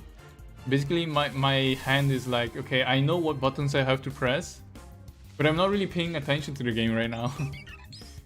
So I didn't realize we were already at 205 now. Yeah. So because of the fact that I'm not really paying attention, I'm kind of scared that at some point I will get a shiny and I will reset by mistake. I hope that doesn't happen.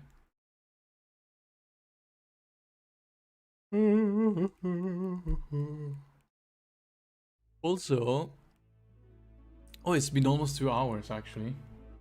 Oh, I didn't even realize. Does shiny do any? Oh no, it doesn't do anything. It's just to look cool. It's just cosmetic stuff. Shiny Pokemon have different color. Also, they have a bling bling shiny thing when they come out. So it will be noticeable. I think for Turtwig, which is the Pokemon I'm getting here as a starter, the color is not much different. I think it's like blue-ish, like aquamarine, bluish, teal, I don't know, instead of green. But I think that when it comes out, you will see like stars around the Pokemon. So that's a way you can tell someone is shiny, one Pokemon is shiny. But yeah, it's only cosmetic. They don't really help you in any way. It just looks cool, I guess. And you can say you have a shiny starter. You got your first Pokemon was a shiny. Dun, dun, dun, dun, dun, dun, dun, dun, dun, dun. Okay, not shiny. 206. Yeah, the Game Boy Advance Pokemons were my favorite Pokemon. I think I played all the mainline Pokemon games that came out on a Game Boy Advance. And I also played Mystery Dungeon Red. Or Pokemon Mystery Dungeon Red Team was one of my favorite games at the time. Had so many good memories and a lot of nostalgia towards it. I remember playing Pokemon Mystery Dungeon Red during my summer vacation like 15 years ago. Remember finishing the game and getting many of the legendary Pokemon there. I saw that they made a remake right recently. I haven't touched it though. I don't know if I will enjoy playing something like that nowadays. Something like Pokemon Mystery Dungeon nowadays.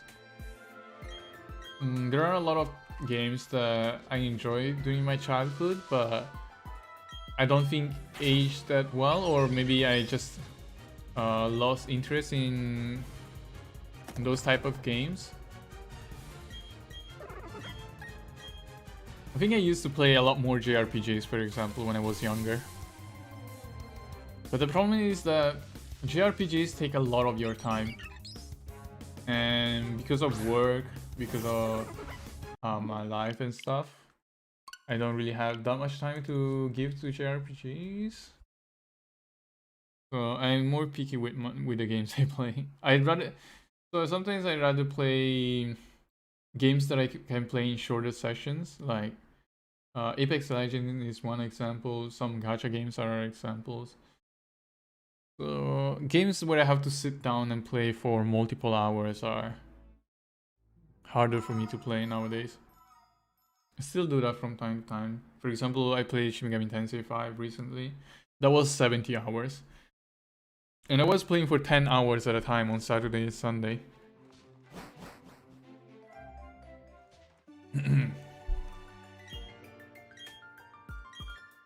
Ah.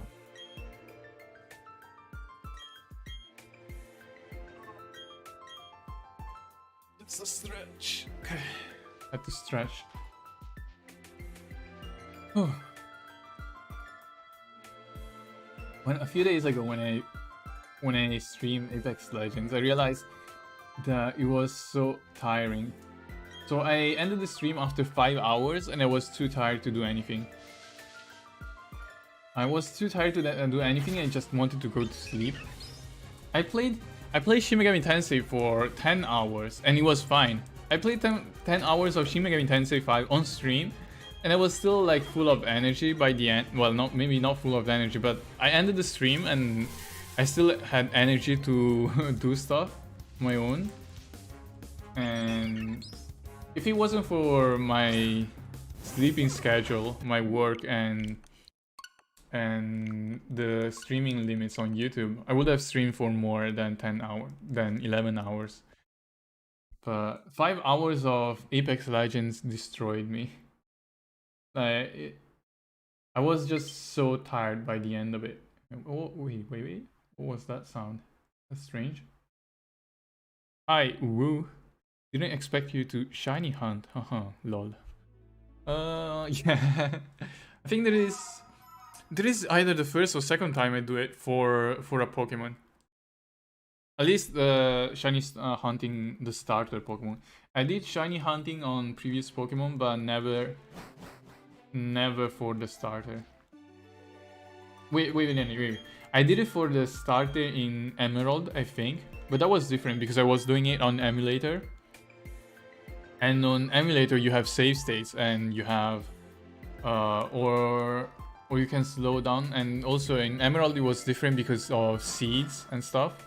So you could calculate when to click on the ball to get a shiny Pokemon. But yeah, that is pretty much the first time I tried to get a shiny starter. It's not going well, as you can see. Well, so 107 tries is not even that much, considering it's the chance is 1 in 4,000.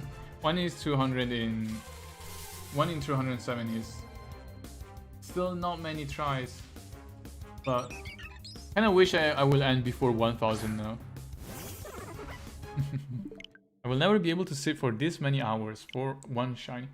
Yeah, I mean, to be honest, you know, if I wasn't streaming, I wouldn't be doing it. But streaming in here kind of gives me the opportunity to talk to someone, even if there is nobody in chat. Even when there is nobody in chat chatting, which is like most of the time, I can still go on a tangent, talk to myself, have some conversation with imaginary people, and so it kind of makes it easier. Like, I didn't notice I've been streaming for 2 hours, but because I've been talking the entire time, I didn't even notice it's been that long.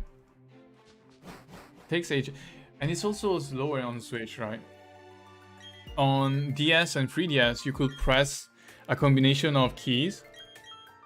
Like, you could press A, B, LR, start, select, and then you will reset to the start of the game. But here you have to close the game, restart, and go through the initial loading, which makes it much slower. I think it adds like 10 seconds or something and one reset is around 1.5 minutes. It is an excuse to chat with yourself without looking crazy. Well, I think I will still look crazy to my neighbors though. My neighbors will think I'm talking to myself, or maybe to someone in Discord, but yeah. I never talk to myself though. I never talk to myself when I'm alone. When I play games by myself, I'm usually silent. I don't really make noise at all. Even when I'm surprised or stressed or anything, when I play games by myself, I'm just silent. I used to play games with my girlfriend, and in that case, then yes, we will like talk to each other during the playthrough, talk about our opinion of the game or what's happening on screen. But when I play by myself, it's just a silent endeavor. But now, because I'm streaming, I kind of have to talk. Unless I do a no commentary stream. I did that for Nier Automata. When I stream Nier Automata, I did a no commentary stream, so I just play through the game without saying anything. And I think it's still on my channel somewhere. Yeah. These nowadays, I think I'd rather talk. My binary refuses to love me in the vault.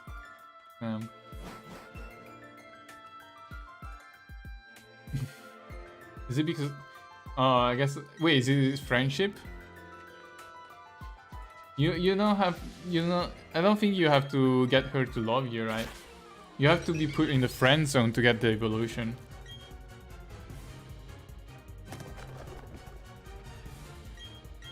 Oh, good girl. Cool. Try number 209. Ah, why bully? Such as life.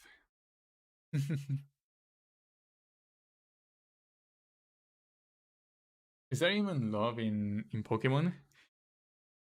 We cannot have love in Pokemon. It's for kids are playing the game.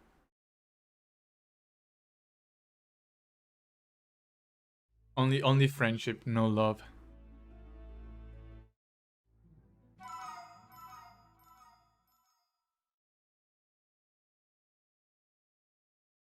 I kind of forgot what I was talking about earlier, actually. Well, I think I was talking about the Pokemon I played. Oh yeah, Mystery Dungeon and stuff. One Pokemon I played, which is not a mainline Pokemon, is Pokemon Ranger, I think. I think it was on the Nintendo DS, right? Pokemon Ranger. That one was very weird. You had to draw circles around Pokemon to catch them, I think. And I remember playing that game because it was required to get a Manaphy egg. I remember that at the time, if you wanted a Manaphy, is it called Manaphy? A Manaphy egg in your normal Pokemon games, I think was it in Diamond and Pearl? You had to basically play Pokemon Ranger and then complete a side quest and then transfer the egg to your mainline Pokemon game.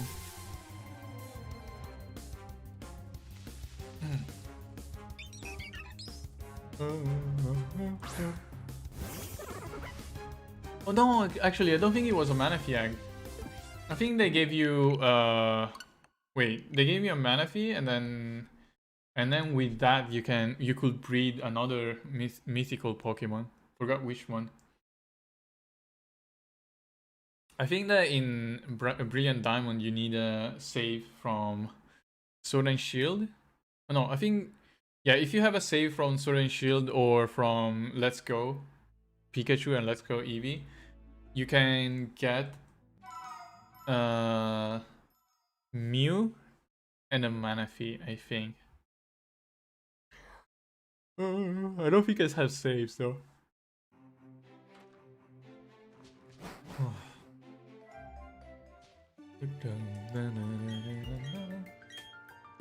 Someone wrote me on Discord.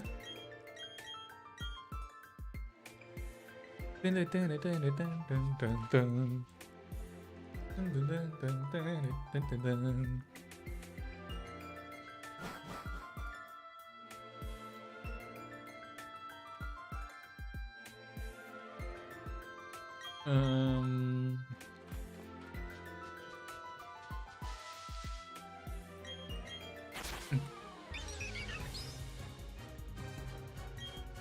Okay, I was just checking. Someone on Discord is asking me for monitor recommendation. Wait.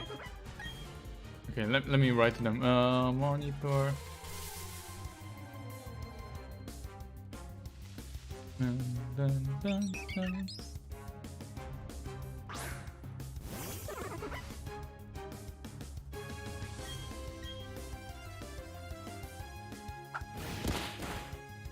Okay, wait, reset. Now it's 211.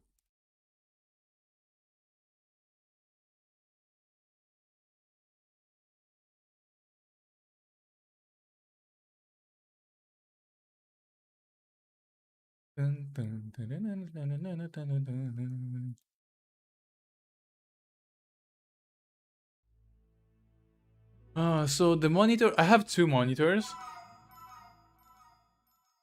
My monitor model is a Dell S2721 DGF, which is I think it's 165 refresh rate. And I don't know what else. Wait, let me check the specifications.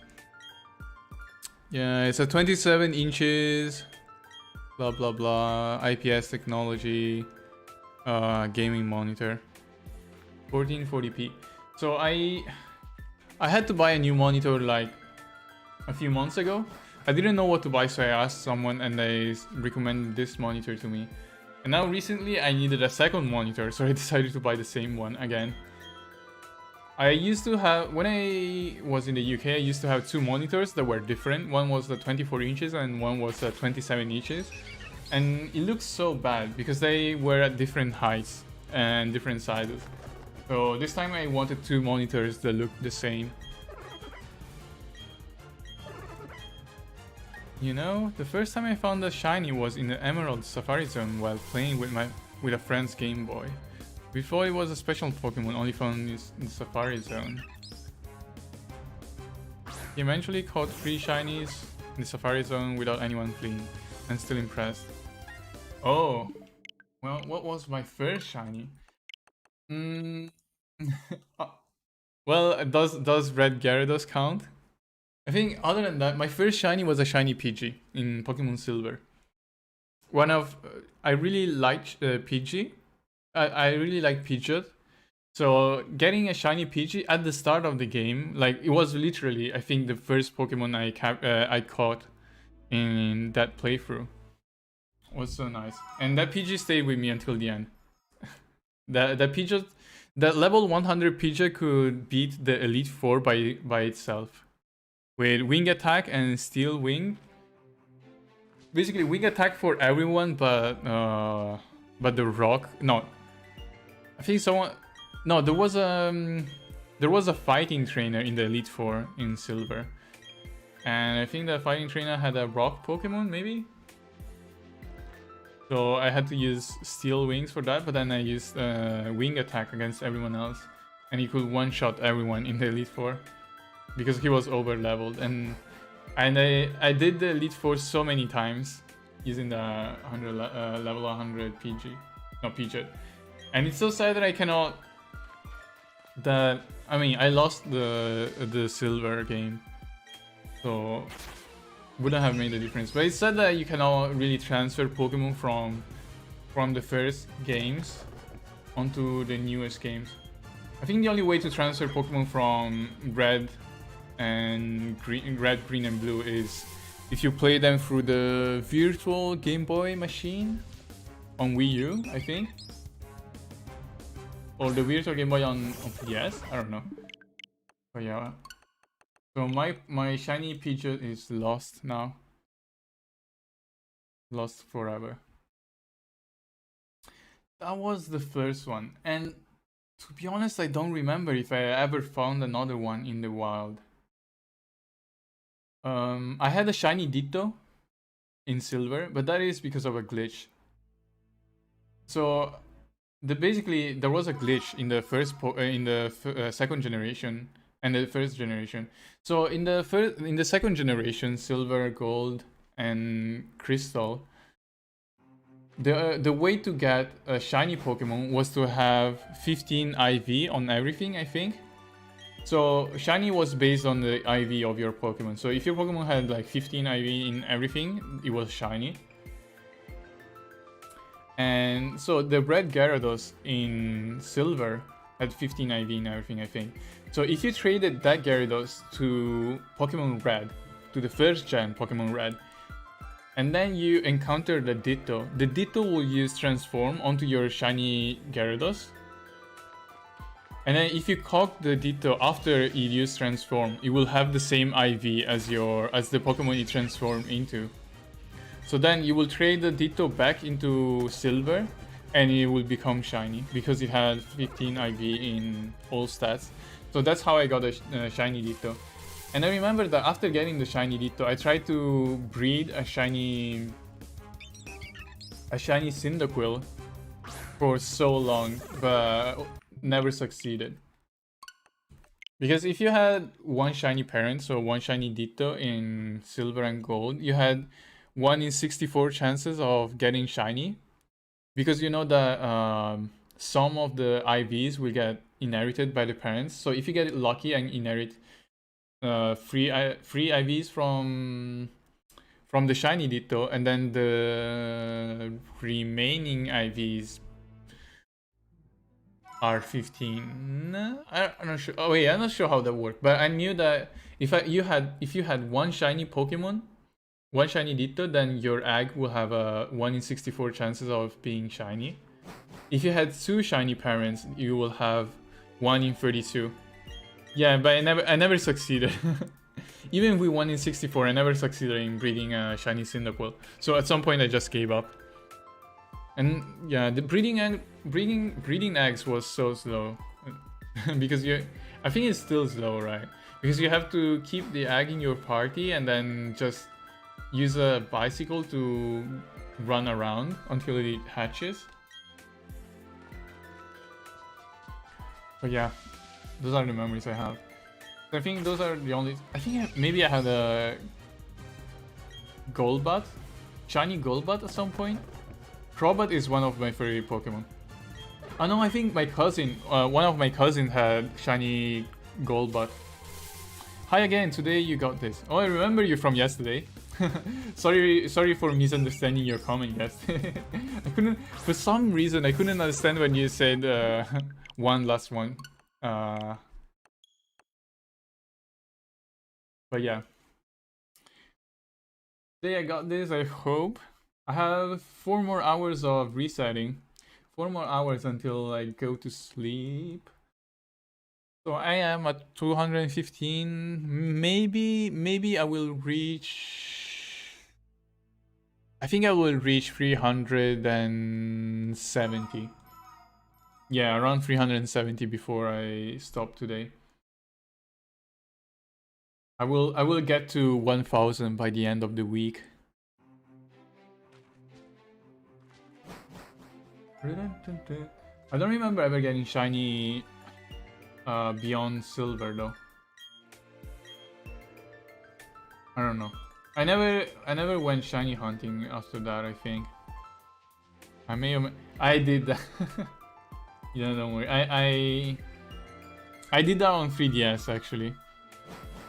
I did that on one of the one of the DS games, 3DS games. They are actually in my Pokemon home. I can actually show you, but so when I was playing on 3DS, I had my 3DS was hacked. I basically installed a custom firmware. So mine was using a software on PC. Basically, I copied my save from the 3DS to my PC. Then I used the software on PC to change values. And then I transferred the save back to 3DS. And so in my Pokemon home here, yesterday I linked my Nintendo account to the Nintendo ID that I had on 3DS. And I did a transfer from Pokemon Bank to Pokemon Home, and I realized after doing the transfer that I had a lot of shiny legendaries with perfect IVs, and they're not legit at all. They are hacked. And yeah, I'm not gonna use them, but they're gonna stay in the Pokemon Home box. I can actually show it to you guys. Maybe later.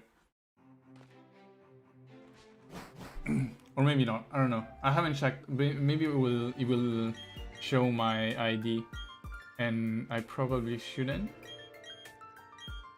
They're legit. Yeah, well, the only requirement to be legit is the emotional attachment, I guess. As long as you love your Pokemon, they are real.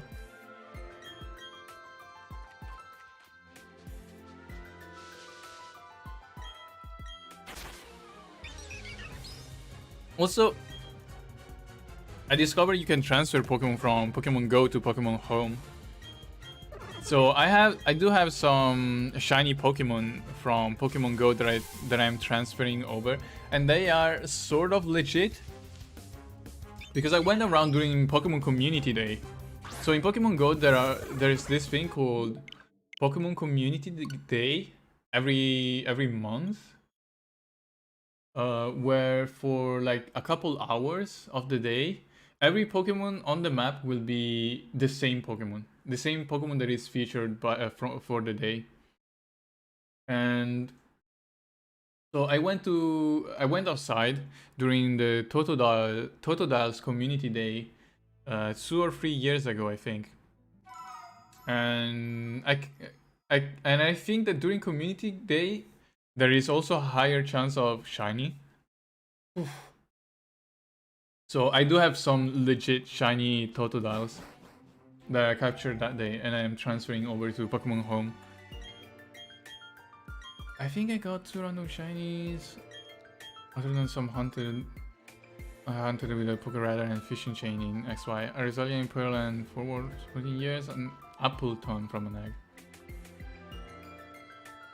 Wait. What do you mean gold? Or remake gold, original gold?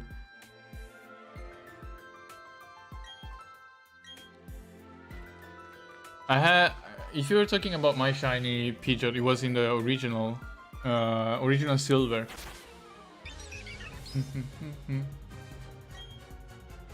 I have this obsession of catching Pokemon's impulse that match their color.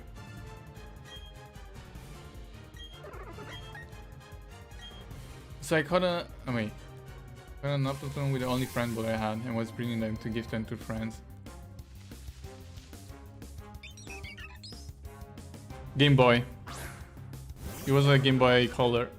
Well, you could still play second generation games on Game Boy Advance, right?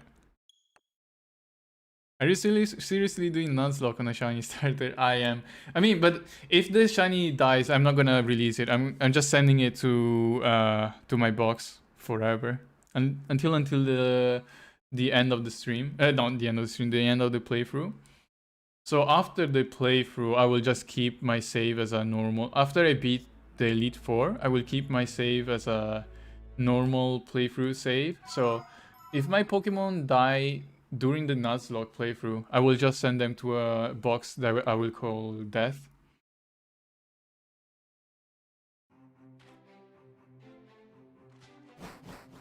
Yeah.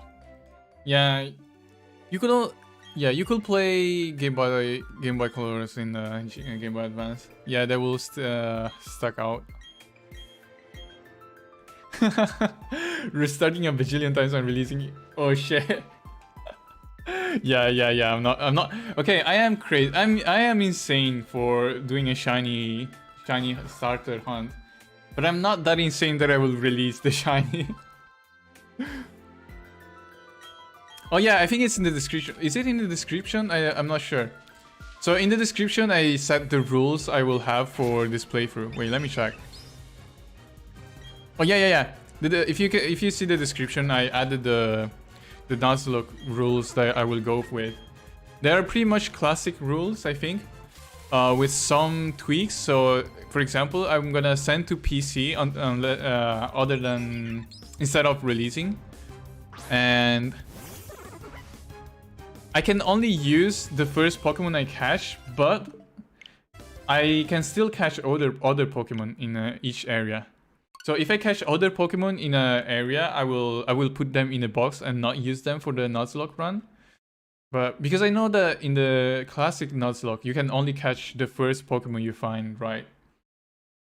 Unless you find like a shiny or something. But here, I'm gonna catch more. It's just that only the first one is the one that I will use for the Nuzlocke run. Other Pokemon I catch in each area will go to my box and stay in my box until the end. Because I still want to complete my Pokédex as much as possible.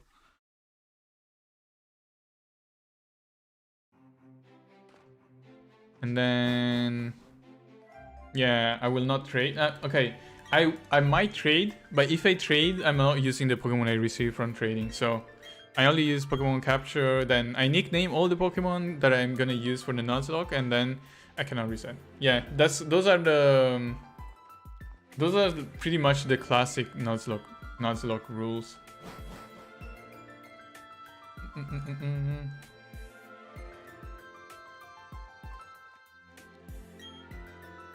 No, it's only the first Enrico, it's only the first Pokemon in each area, right? So I hope I don't find only Starly and Bidoof in each area. I hope I get lucky and find some other ones. But at least Magikarp is guaranteed, right? Because if I use a fishing rod, I will probably get a Magikarp at some point. Hey Hiyashi Sugihara, glad to see you back again.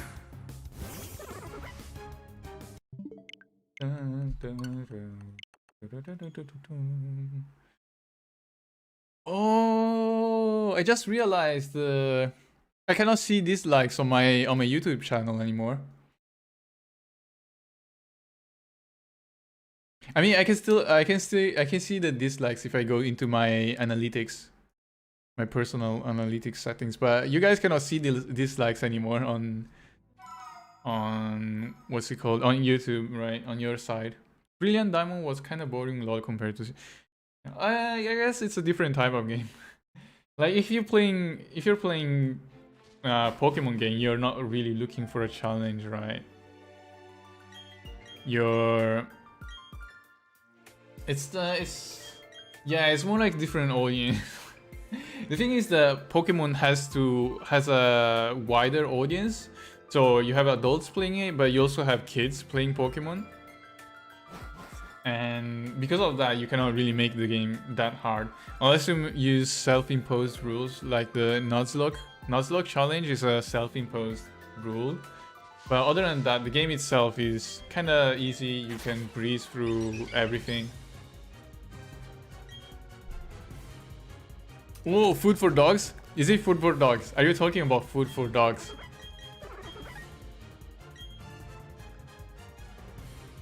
I know about food for dogs.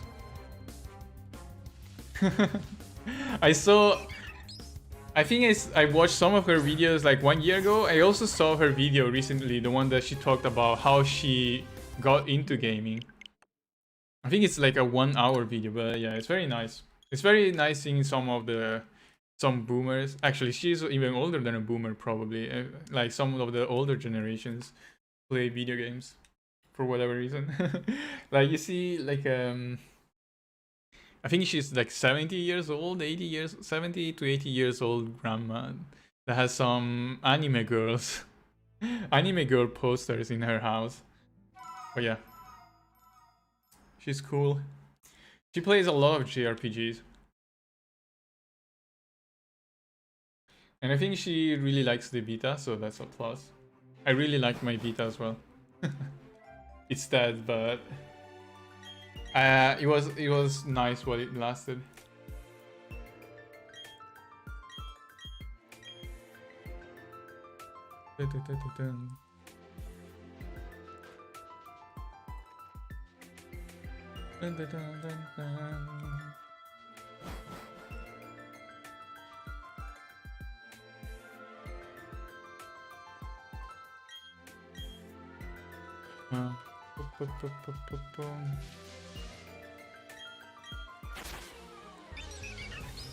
Okay. Sorry, I was looking at my emails. I saw some random emails. I got an email from YouTube creators. What's that? Just random spam. Okay. She's fun. Yeah, she is. And I really like watching streams or videos where the person is chill. I really like chill vibes. I like because most of the time when I'm looking at a video on YouTube, when I'm watching a video on YouTube, I'm not really actively watching. I have it in the background while I do other stuff, like while I work or while I play some games. I will keep a stream in the background. So the raging type of streamers, the ones that shout a lot, the ones that are always screaming, are streamers I don't really like. I just prefer the streamers that are chill, basically, generally chill while playing. And she works so well because, I mean, 72 is a grandma is gonna be like that, I guess. That's why I like your streams. Am I chill? Am I? Maybe too chill. So chill you could probably call me boring. White noise, background noise. Yeah, those are the best. Lake music is going to be stuck in your head forever. Yes. It's gonna stay. It's gonna be my nightmares probably. Chill streams are the best. You know, just some people. I know some people that say that chill streams are boring. there was one person that was like, oh yeah, this streamer is boring because they're just too calm. I'm like, bruh. Just a different audience, I guess. I feel like the audience for the rage streamers is probably on the younger side. Probably more kids and stuff. I don't know. Yeah, it's just different audience.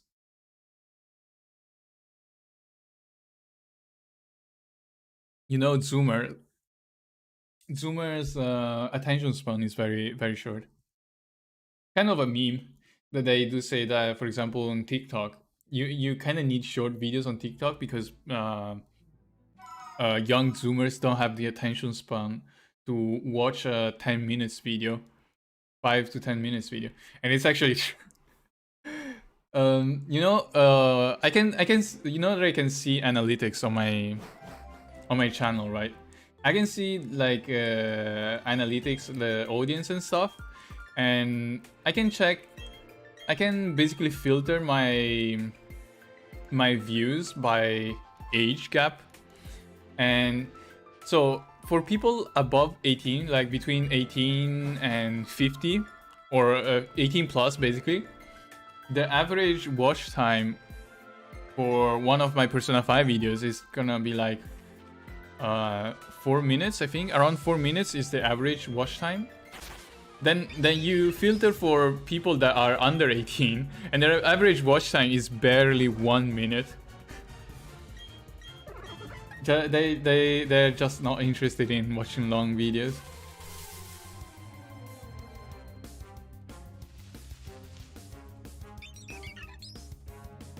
Isn't it a kind of cycle? Yeah, I think so.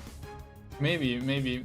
I guess it's yeah, I think it's kind of a cycle. I think it's probably because of the technologies, because TikTok is now so popular with Zoomers and also kids nowadays get a smartphone from a very, very young age. I didn't have a smartphone until I was 17, 16. Wait, 16? No, it was on my third year of high school. So that was around 16, 17. That's when I had my first smartphone. And even then, I didn't really use my smartphone much. I only started using my smartphone a lot when I was 18 plus, when I moved to the UK. because then my smartphone became basically my main internet device. When I was in Italy and I was younger, my main device was a computer, and my smartphone will sit on the side. Basically, the only reason I had a smartphone was because I needed, like, in case I needed to call someone, I needed to call, for example, my parents in case of emergency. So I will bring the phone with me to school. But other than that, I never used it. It's only until I was 18 plus that I started using a smartphone like properly. And yeah, just nowadays I think kids even in elementary school, no, even when they are toddlers, I see some parents that let their kids play on an iPad when they're like 3 years old. I'm not sure that's a good idea. I don't know.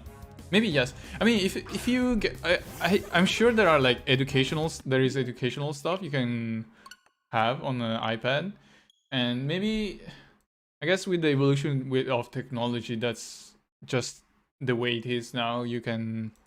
Kids are just gonna be more used to technology,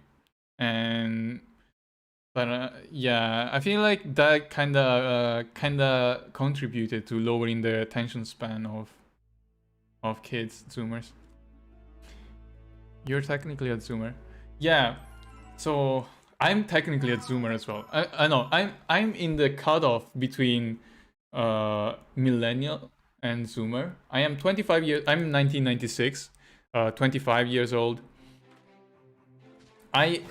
Depending on the study, depending on the website, the study, and whatever. Some of them put me as a millennial. Some of them put me as a Zoomer. But to be honest, I think of myself more as of a millennial. So I grew up with, for example, with a VHS in my house, because I mean, we just had that. I had a rotary phone. I had a fax machine. I had a very slow DSL modem. So I grew up with like old like millennial technology rather than Zoomer stuff. And I didn't have a phone like smartphone until I was like 16, 17. So that's more millennial than Zoomer. Zoomers nowadays just get it way earlier.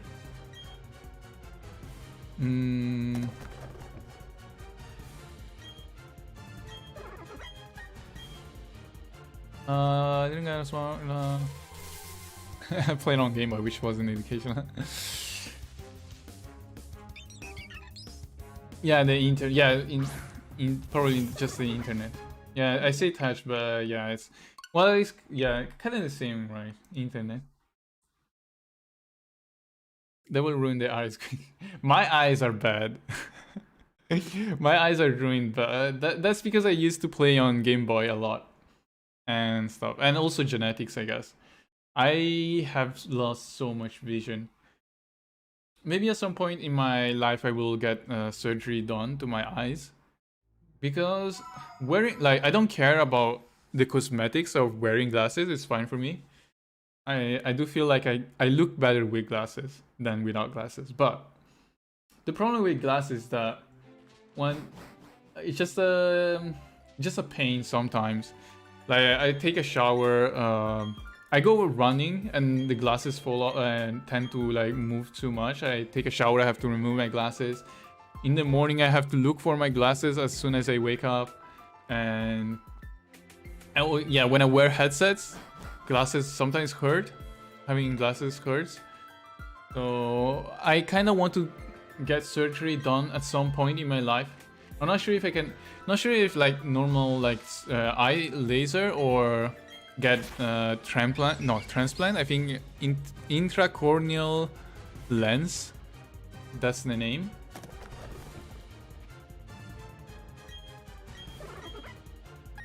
Yeah. I know some parents that use an iPad to keep their kids quiet. That's a that's a problem, I guess.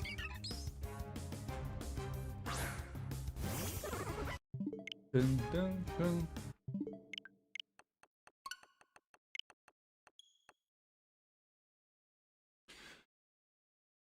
Well, yeah, it's not really cheap. iPads are quite expensive. Apple stuff in general is very expensive. I've had a few. I've used a few Apple products in my life, but I don't really like, one, how expensive they are for what you get, and two, how limited you are in terms of like sometimes you are very limited in terms of software. You cannot like sideload apps, and some of the apps are not available on iPhone because of that. For example, YouTube Vanced, which is basically an app to skip ads on YouTube on the phone.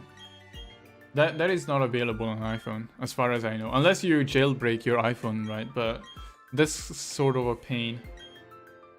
Glasses hide my eye bags. The problem with the glasses is that YouTube Vans the VA. Oh, wait, what am I doing? VANCED. That's an app you can use. Basically, it's a fake YouTube app. It works the same exact way as a normal YouTube app, but it doesn't have ads.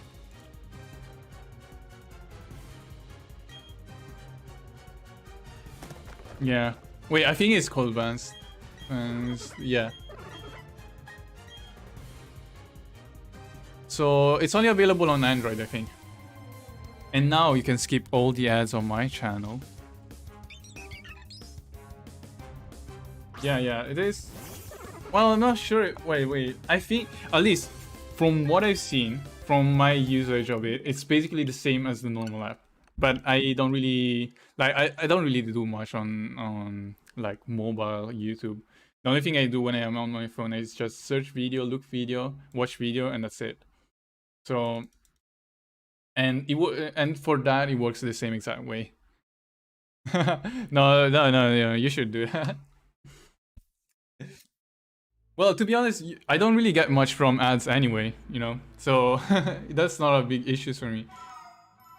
Like, YouTube money is, unless you're a channel with like millions of views, you don't really get much from YouTube ads.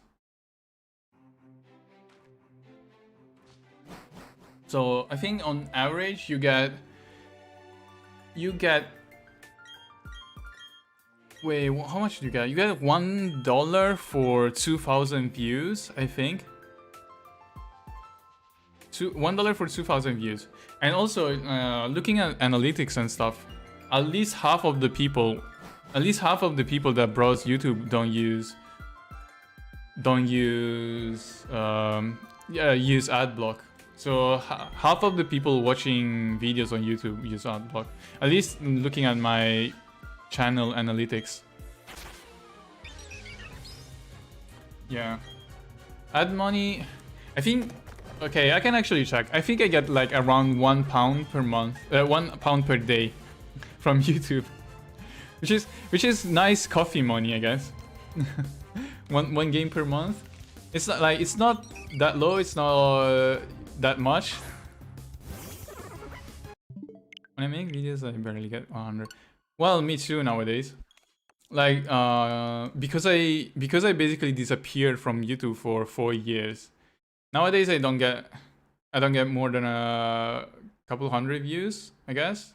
If I made a video now, it would be like maybe less than 100 views, or 100 views or more. All my big videos are from 4 years ago when I was making Persona 5 videos. And the thing is that, yeah, just the majority of my audience is the like YouTube audience that only watches videos. So I don't really get many people watching my streams, for example. If you continue doing Persona content, you would have done well. I mean, at some point I kind of got tired of playing Persona. I played, like, because of the videos, I already played Persona more than I would have normally. Like, normally I would have played Persona once, finish there, and then move on to another game. But because at the time I was making videos, I just kept playing Persona 5 beyond that to make videos. Like, I bought DLCs, I made other stuff. Maybe I should have done Persona 5 Royal videos, but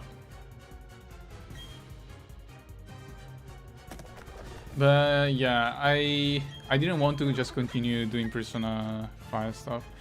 To be honest, like, yes, if I wanted, I could have chased sub numbers. I could have chased subs and views. If I continue playing doing Persona stuff at the time, by now I feel like I would have a lot more views and subscribers. If I continued making Persona content for the past 4 years, Persona and Shin Megami content for the past 4 years, I think that by now I will have at least double the subs. So right now I'm at 20k and it's going down. I will have maybe 20 or more. Actually, you know, I see some of the channels that were popular. So some of the channels that were around the same number as me at the time. So at the time, like 4 years ago, I already had 10k subs. And there were some other like Persona related channels that had 10k subs. And I saw them recently again, and they have 100,000 now. Some of them have like multiple tens of thousands of subs now. So yeah, if I continued 4 years ago, probably would have been around that number now. But I don't want to just do something because I'm chasing views or subscribers, to be honest. I just want to do whatever I want to do. Because it is not gonna be a career for me. I'm happy with my job, my day job. My day job, I earn enough money to sustain myself, to pay rent, to pay for food, and even to save money and buy games. So that is enough for me in terms of remuneration. And because of that, because YouTube is not really my main source of income, I don't really care about having a lot of views. Like right now there are like 10 live viewers. Just talking to 10 viewers is fine for me. That's already more than I usually get. People want to see me suffer. People come here to see my suffering while I'm re-rolling for a shiny starter. Like, I think usually I will get maybe less than 5 live viewers, and most of the time I'm just talking to myself as well. So I think this stream and the one from yesterday are already some of my most active streams in terms of number of viewers, live viewers, and in terms of chat activity. So it also makes it easier for myself. It makes it easier for myself to talk. Because if I see something in chat, even in something unrelated, then I can use that prompt sort of to move to another topic or to go on a tangent and talk about stuff. So that's the only way. So I've been streaming for 2.5 hours. That's the only way I've been able to talk for 2.5 hours without really running out of stuff to say. Free houses. I still have to play free houses. One day I will play, but I feel like if I play free house, I will play in normal. Persona music still used everywhere. Is it? I mean, it's still popular. Persona 5 music is very popular, I think. I remember just a lot of the songs in Persona 5 were so catchy.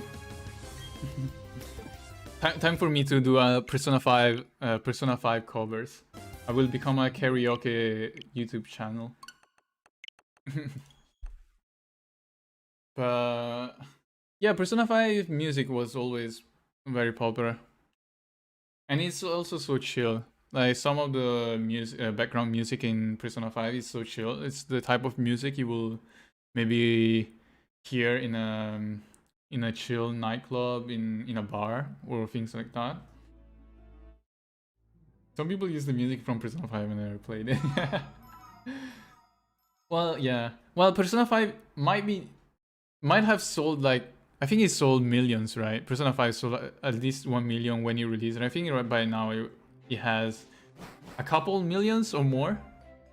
But even as a multi-million seller, I still consider Persona 5 to be a niche game because it's a JRPG and not a lot of people are into that. Like JRPG is not really a popular genre nowadays. I think the golden age of JRPGs was like 20 years ago. I remember so many games 20 years ago. There were so many good JRPGs games that came out more than 20 years ago. Nowadays, a lot of series are moving towards action. Like Final Fantasy, one of the classic JRPG experiences, moving into action JRPG. Moving towards a more Western style as well. I think the turn-based or more classic JRPGs are going out of fashion.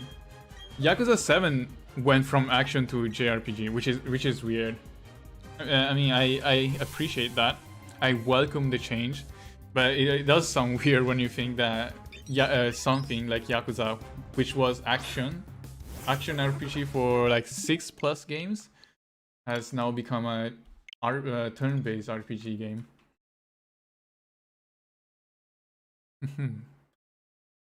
People here are here cause shiny. We are all magpies. Also probably because Brilliant Diamond is new, right? I guess when I play older games, like Neo or like well, actually Neo is the only older game I played. There are fewer people coming into the stream because people that wanted to watch Neo have already watched it, right? Probably in the past 2 years, or people that want to play it have already played it, but yeah, that's fine. I still haven't played the game, so that's why I'm playing it. And I think I'm halfway through. I will try to finish Neo in the next month, in December, at some point in December. But yeah, Pokemon came. I'm kind of excited about Pokemon, and now I'm kind of stuck here.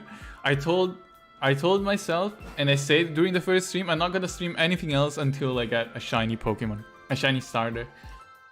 And that might take a long time.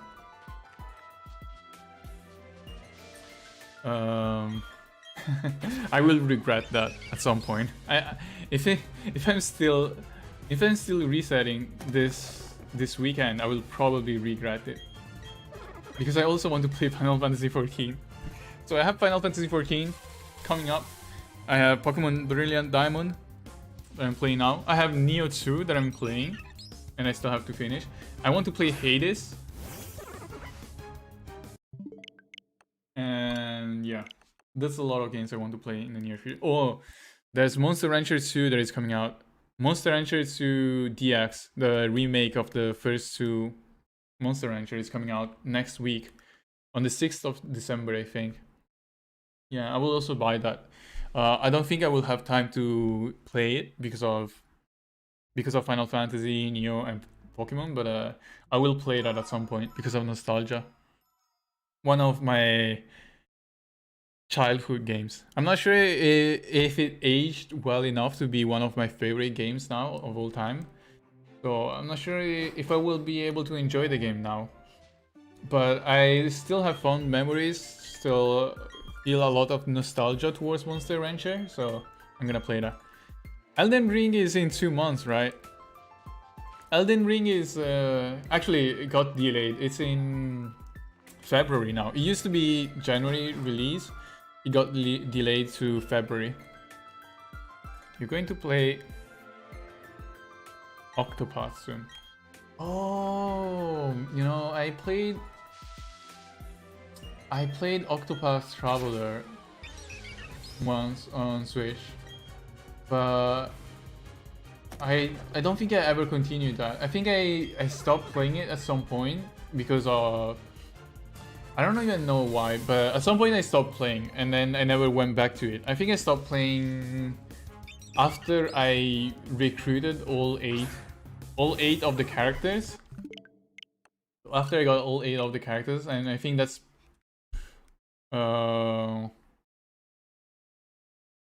like the first chapter or something. I don't know, but I stopped after that.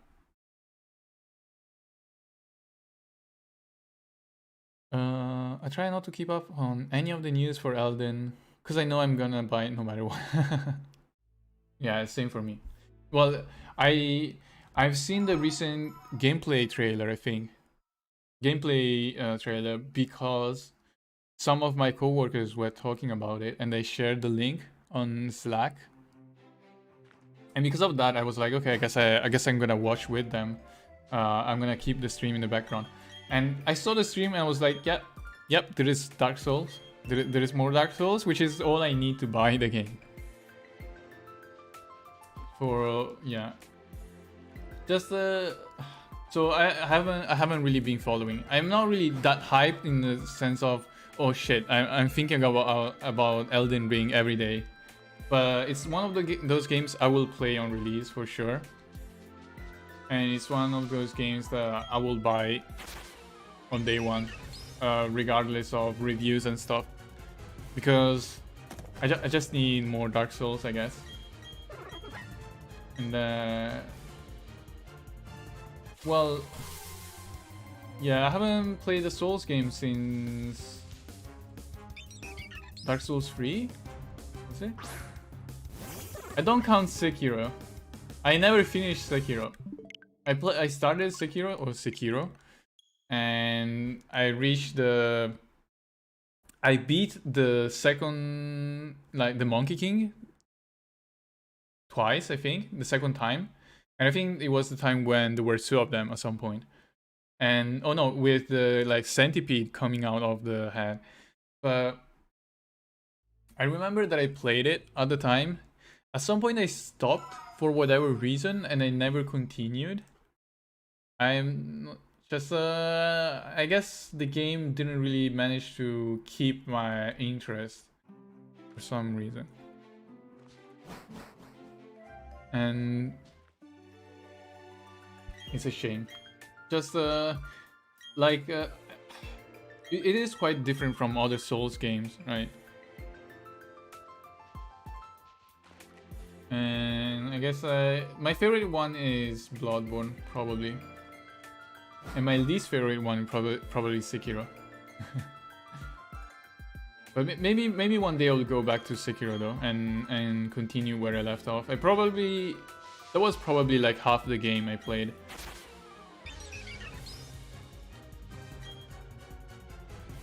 But in terms of like samurai or Japan Souls type of game based in Japan, I prefer Nioh. I think it might be a controversial opinion, but I think I actually prefer playing Nioh over Dark Souls. But that might be controversial. Like I love Dark Souls. I still one of my favorite series of all time. But I think I might enjoy Nioh a little bit more because of the loot, like the Diablo-like loot system. Yeah, just my personal preference though. I know that I'm probably in the minority and people generally prefer Dark Souls.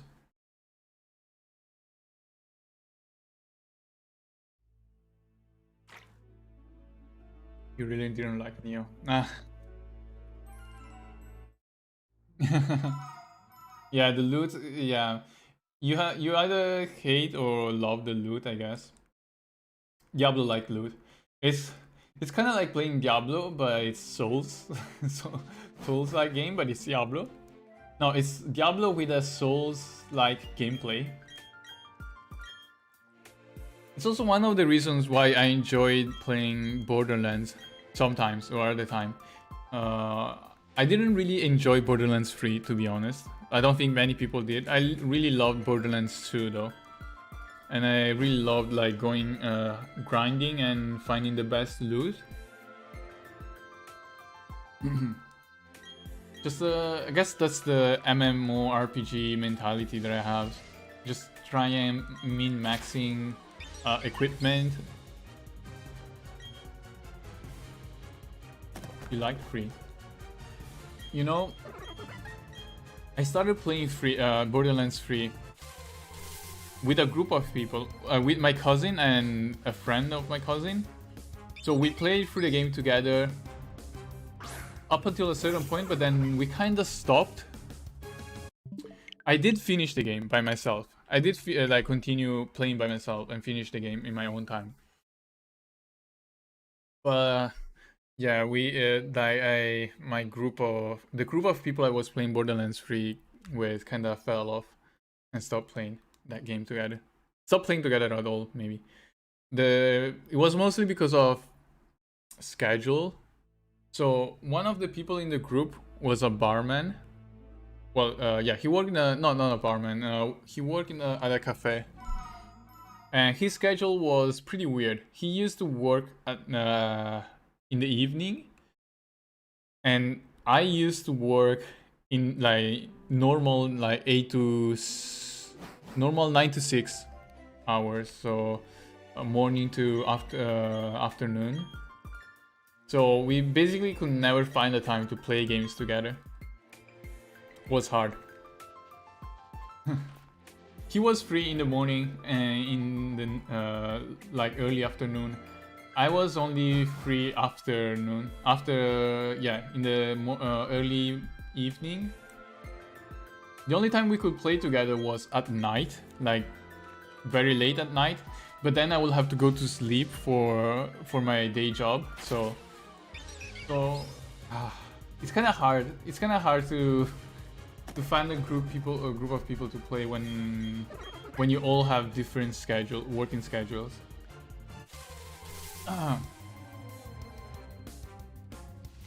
That's adult life.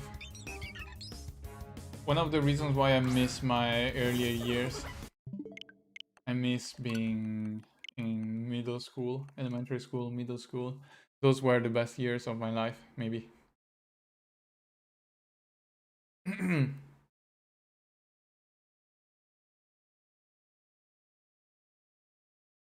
When I didn't have to worry about school, I didn't have to worry about work, I didn't have to worry about life in general.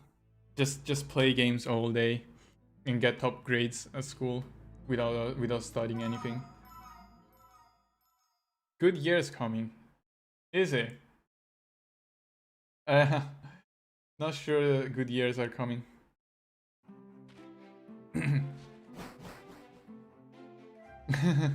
The more COVID years. We're now with COVID, what's it called? The Omicron variant. We're basically COVID part 3. We had the Alpha, Beta at the start. We had the Delta variant. We have the Omicron variant now. And then I'm sure next year we'll have more variants. And more vaccinations to be done. Yeah, I mean it's nice for me. So yeah, to be honest, you're right. For me, it's been a net positive, a very good positive change in my life. But yeah, I guess that for the world at large, it's been quite bad, I'd say.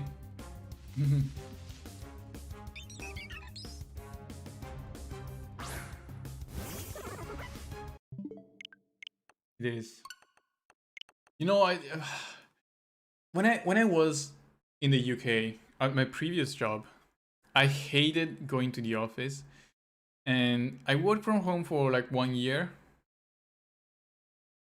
And after that, I was forced to go back into the office around June of this year, June 2021.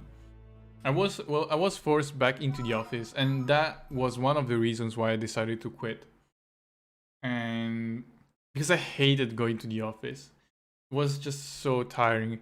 Like I couldn't keep my eyes open. I just felt so tired all the time. And my interactions with my other coworkers, it was not bad. Like my coworkers were all nice people. If I ignore my managers, if I ignore management, my coworkers were all nice people, but there was basically no communication between us, like between the co-workers in general. And the social work life, sort of, it was kind of lacking. So they were my co-workers. I worked for them for years, and I felt like I didn't really know any of them. And then now I moved to my new company, and then they want me to work from home, because I mean right now there's the Omicron variant. Cases in Germany are going up, and deaths are also going up quite quickly. So it's safer for people to just work from home, and they're asking people to work from home. And I'm like, I kind of want to see my coworkers though. Like, they're nice people here as well. The thing is that I went out with them so many times. I went out with my coworkers more in these 2 months that I started working here than I did with my previous coworkers that I worked together with for 2.5 years. So that says a lot.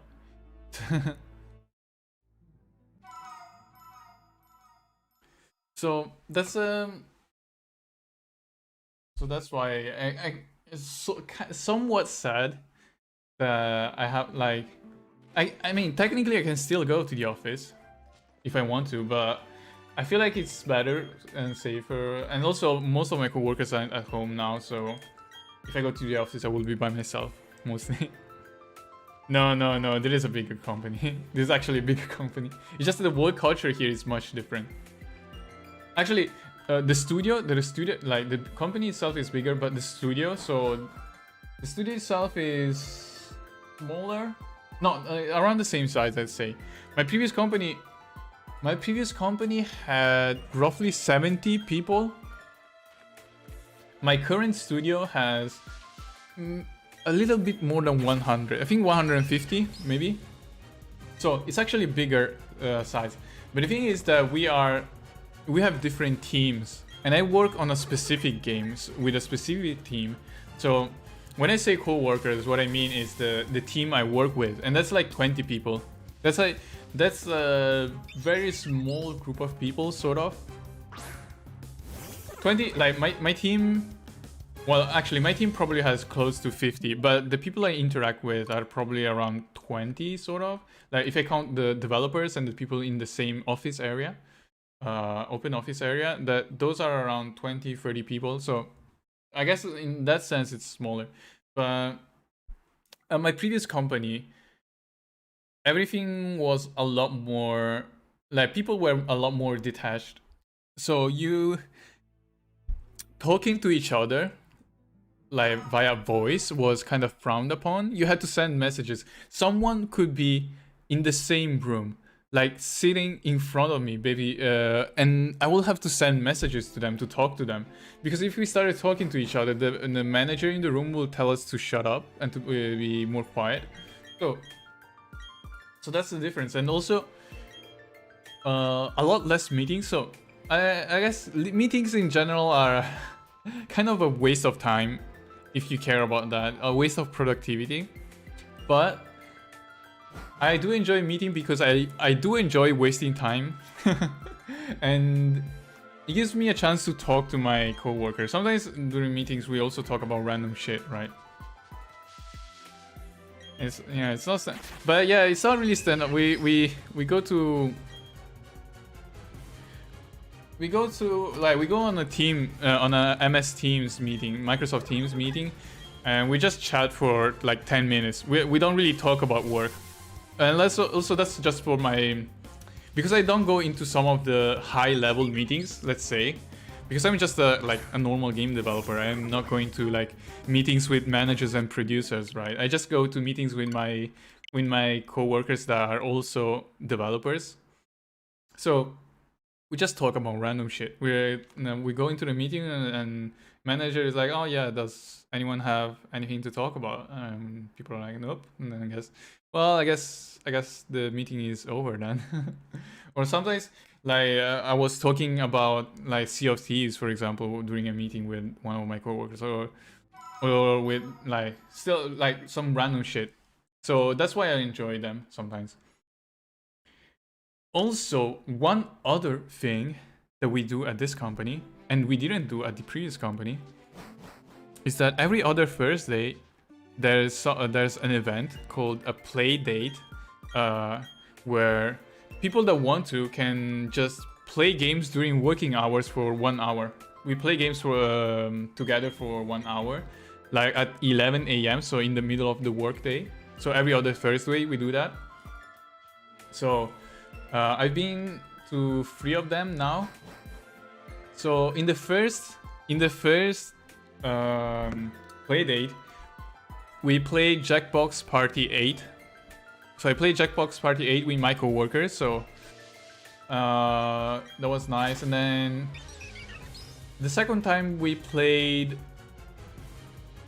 Get Stuffed, which is a small games on Steam. It's similar to Dead by Daylight, if you know Dead by Daylight.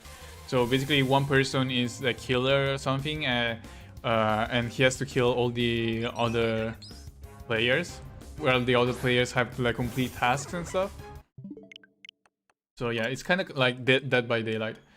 And then last time we did Playdate, we played GeoGuessr. That's a new title.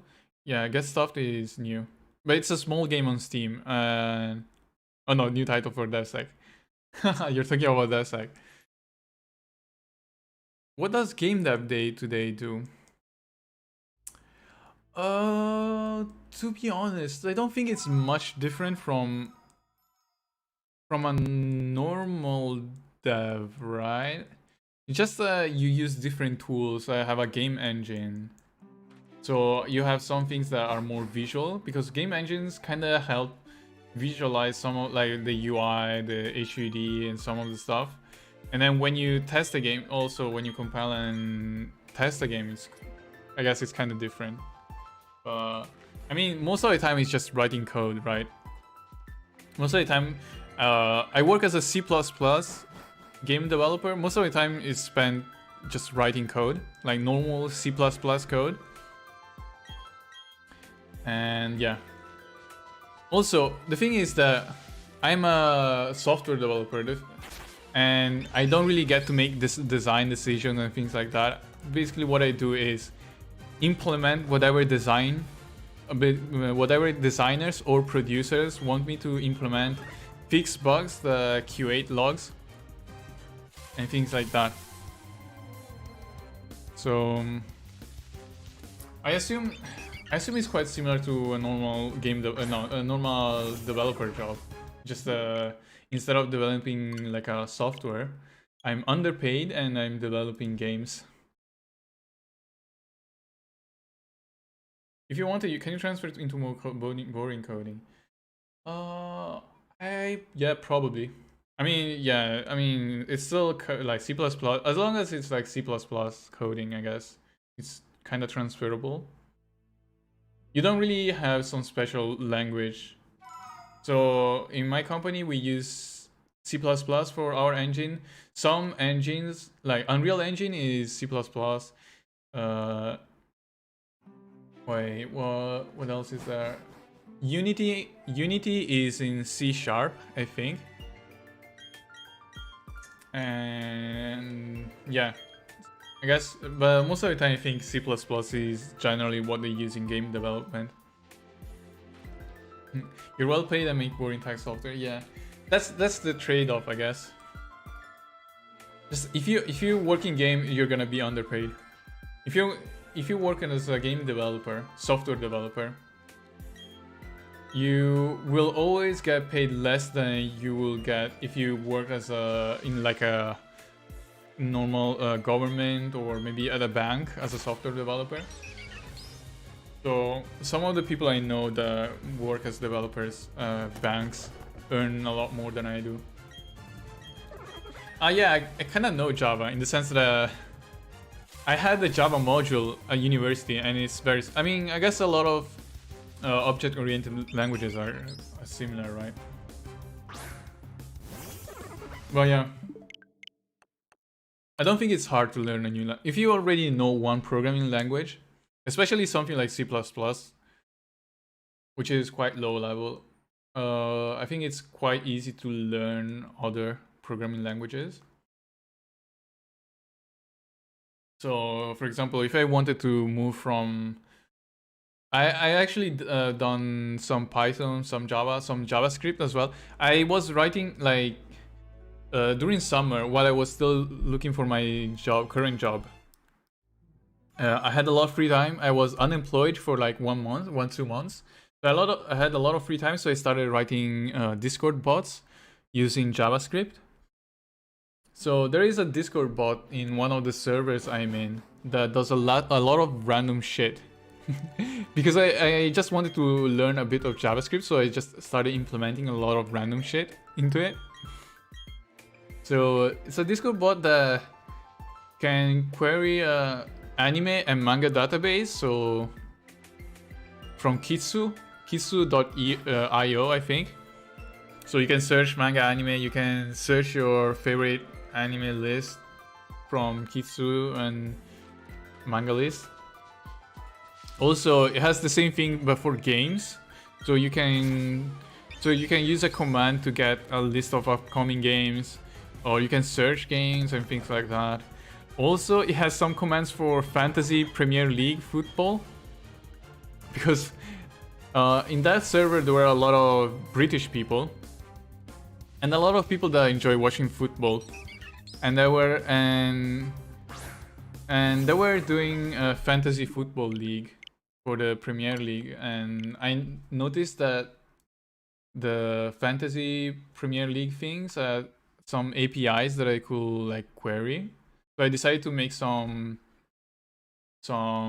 like commands, like Discord bot commands for fantasy football. And yeah, I also have some. Oh yeah, I also changed the link of Twitter links with videos into FX Twitter.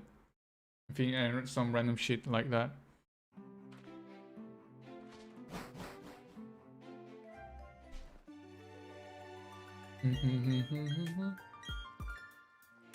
Oh, full stack web development does sound boring. Because you have to work with, I guess you have to work with HTML, JavaScript, and CSS. Did you have to do CSS? But yeah, I don't think I would be able to do web development, to be honest. It just it does sound very boring to me. And also, it sounds like something that you will have to, one of those jobs where you will have to face clients, a lot of clients. So I don't really want to talk to clients. Like talking to designers and producers is already painful enough sometimes, and clients who who don't work in the industry and just ask you to deliver something is probably even worse. Because at least if I'm talking to a designer or a producer, they kind of know what they're talking about. They studied it and stuff. If you talk to someone that is just asking you to make a website for them, and they are not really clear with the requirements and stuff, and then it's just gonna be a pain, right? Pain to deliver everything, or deliver what they want. Not much CSS because it's all built in Bootstrap. Oh, I see. I've done a web development like module as part of my uni course, and I hated it so much. I feel like it was HTML, JavaScript, and CSS, and just trying to make everything look pretty was so painful. I'm glad I don't have to deal with that now. I'm glad I don't work in a field that requires something like that. Oh, backend does sound better, to be honest. Yeah, backend engineering sounds more interesting, but I don't know. I've never tried, so maybe it's not as cool as I think it is.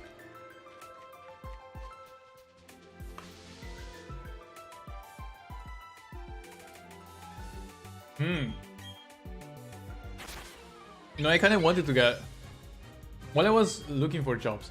So when I left my previous company, I decided to leave before finding a job. I decided to give my notice before I found a job, which was quite risky because I was unemployed for like 1 or 2 months, so no income for 1 or 2 months, and it could have been more if I didn't find a job. But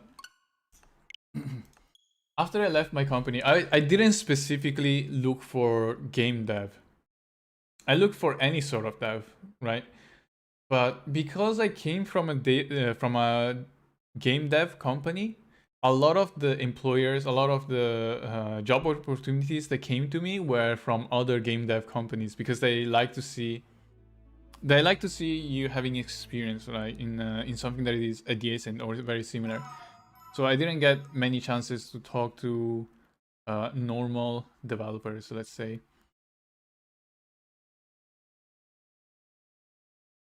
And I did apply to some backend develop engineer jobs, but when I reached the interview stage, or I didn't have no idea what to do for some of those things, some of the things I require.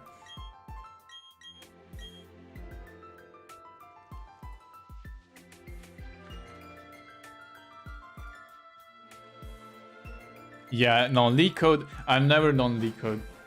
I hate just the idea of doing lead code is kind of weird.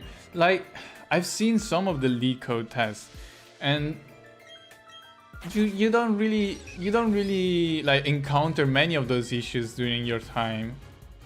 Also, if you work for a good company, I think if you run into issue, you can easily ask a senior member that can like teach you and can train you, and or like tell you whichever way is best, maybe to write something. So, to be honest, if a company asked me to do lead code as part of the interviewing process, I will just look for something else. Which is one of the reasons why I will probably never get into Fang. Or into Mang now. Because now Facebook is Meta, right? So maybe they should change the name into Mang. Or Manga. Manga. You have enough letters now to write manga. Yeah, leak code is just... No, some of the worst tests they give you is tests where you cannot alt tab. So where you cannot change tabs. Where they're like, during the test, if you change tab, it gives you a warning and says, oh yeah, the recruiter will see that you changed tab. And I'm like, what the fuck? Like, if you work as a developer, I feel like half the time is spent like googling stuff, like searching for stuff, because you don't know. Like, especially if you work with new tech or something new, you will probably spend a lot of time reading documentation, searching on the internet for answers and things like that. Like, there is no like real life scenario where I'm writing code and I cannot access the internet. That's one of the points of being a developer, right? You have a powerful tool like the internet and you use it. It's part of the job. Slim on computer.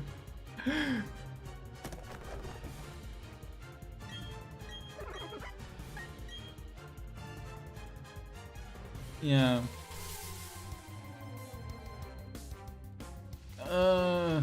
Learning to read documentation, yeah. Oh no. You know, something else that...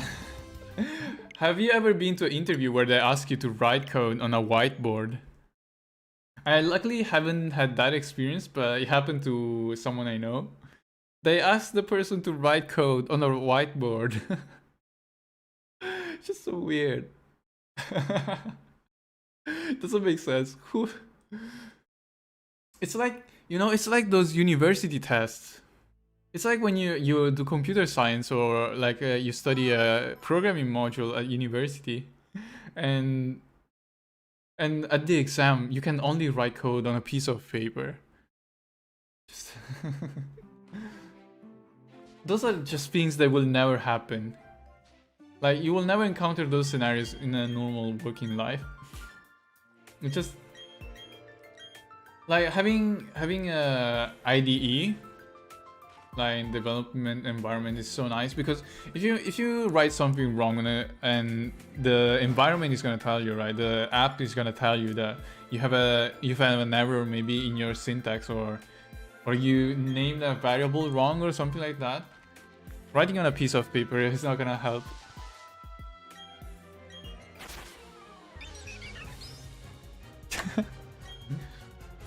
Old paper.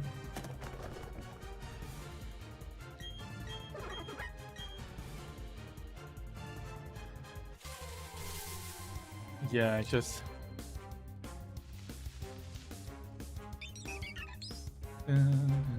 I think that technically, if you had like a 2D object plane, like a piece of paper, you could technically like fold it forever. It does not happen because of physical limits. And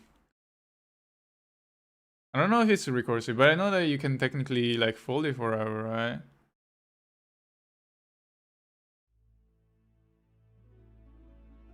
Because you can always have a number, I guess. It's one of like it's similar to the philosophical thing with Achilles run. So basically, there was a philosopher saying that if you have a turtle that is moving towards a direction, and Achilles starts running towards the turtle, Achilles will never be able to reach the turtle, because to reach the turtle, Achilles has to like reach the midpoint between the turtle and his initial position, and then the midpoint between his position and like the next position and the turtle, and then that will go infinitely. So he will never be able to run towards turtle. But yeah, that's kind of something that works in theory, I guess. Yeah, that's not recursive, probably.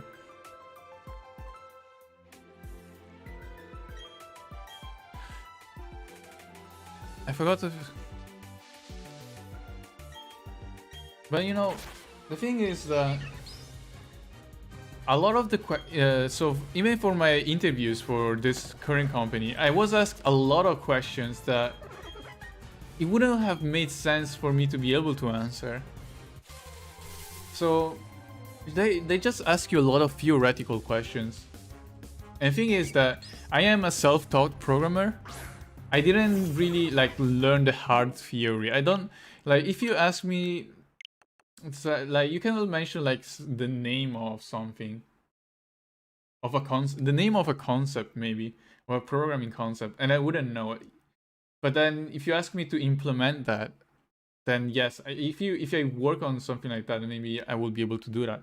But during interviews for programming jobs, they ask you a lot of theoretical stuff.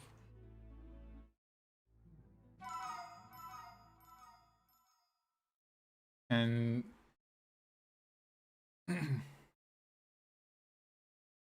no, if you're asking me, I never... Oh, I started... So... Yeah, I started studying chemistry at university in the UK. I got bored very quickly. Like, I just realized after studying for a few months that looking at molecules every day was kind of boring, at least for me. Like, I can appreciate scientists and the work they do and the fact that I can look at that all day, but yeah, I didn't really like doing chemistry, so I dropped out, and then I started self-teaching programming, and yeah, and now here I am. Well, initially I started a job in QA for a game company, and I used that as a stepping stone. So I was in QA, and after a few months I asked my manager if I could move into the development department. He was like, okay. And then I moved into development. They gave me a development job. They gave me a development job with no previous experience, with no degree, with no... And yeah, with basically no proven experience. And the only way I managed to do that was because I started there in QA. And then I was doing very well in my QA job. Probably, yes, like I started in January 2019, and then I moved to software development in October. But no, you know why it happened? It was like I was very lucky. I was very lucky because if I If I didn't get that job first, I would have never been able to get where I am now. But I started in QA, and my manager at the time was head of QA, right? So he basically saw me working. He saw me closely. He knew my work ethic, and he saw that basically I was writing. I was basically writing so many tickets compared to some of my coworkers that worked there for a longer time. And then my manager, the head of QA, got promoted to head of production at the company. And that's when I asked to become a developer. And because he worked in production, he could basically just move me move me to the other department.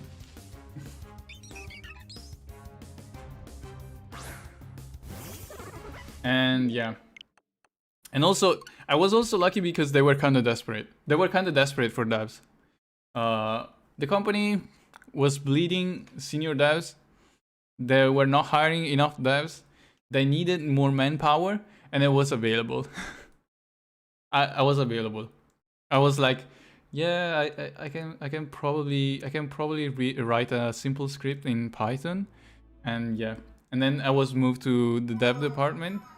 They put me on the on the project, which was completely in C++. I had no experience with C++. I had to learn on the job. Took me at least 1 month to get up to speed.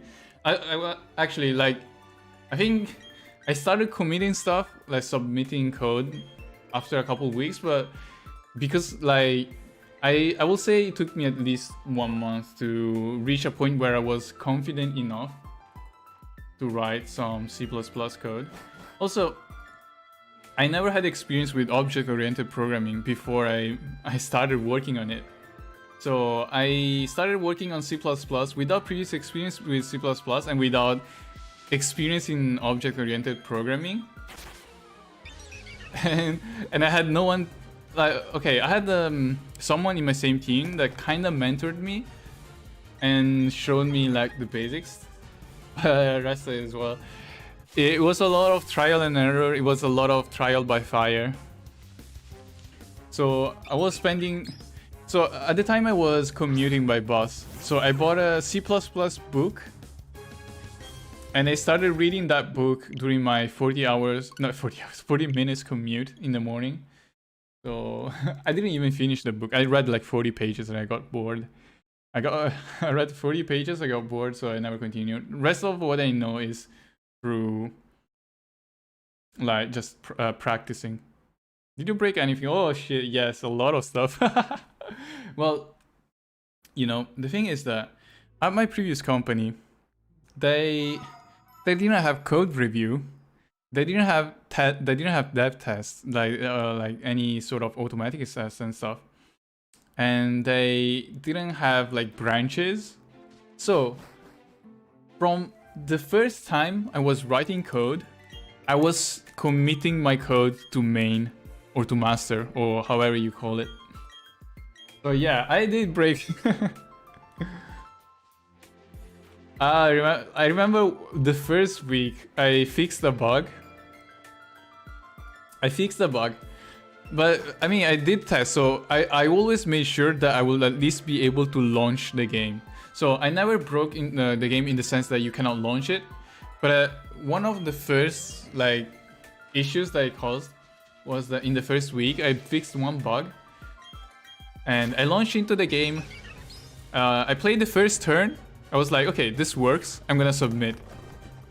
Then the day after that, people in QA realized that playing the first turn was fine. You couldn't get past the first turn. If you press end turn, it will just get stuck there forever. I think it would either freeze or crash if you ended the turn. I was like, okay, I guess I broke the build for today. But yeah, I never like broke the entire build. I had people at my company. I was I think it was a placement student. So in the UK, you have something called year in industry. So instead of doing a 3 years degree, you do 4 years. But the second year, no, the third year, the year before the second and the third, you spend it working at a company. So in industry, you get 1 year of work experience. And we had a lot of like placement students because they are cheap. The CEO at my company was very cheap. He'd rather pay 2 students at 18,000 each, like a minimum wage, rather than get a senior developer and pay him like a proper wage. So we had a lot of placement students, and they broke stuff all the time, right? And there was one of these placement students that will push code. They will push code to main without testing it first on a Friday evening. Like he will push it Friday evening, no test, and then he will just leave for the weekend. And then people that remain at the company will have to work like overtime basically on a Friday evening because the build was broken and someone had to fix it. And maybe we had like an important submission day for our publisher or things like that. So yeah, it's always some fun experiences.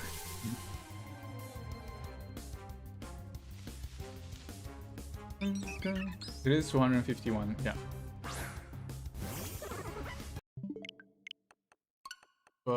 I always try to be careful. I broke stuff a few times, and it wasn't like most of the time it wasn't like the sort of like really game breaking bugs. Also because I didn't really work with things that could break easily. So yeah.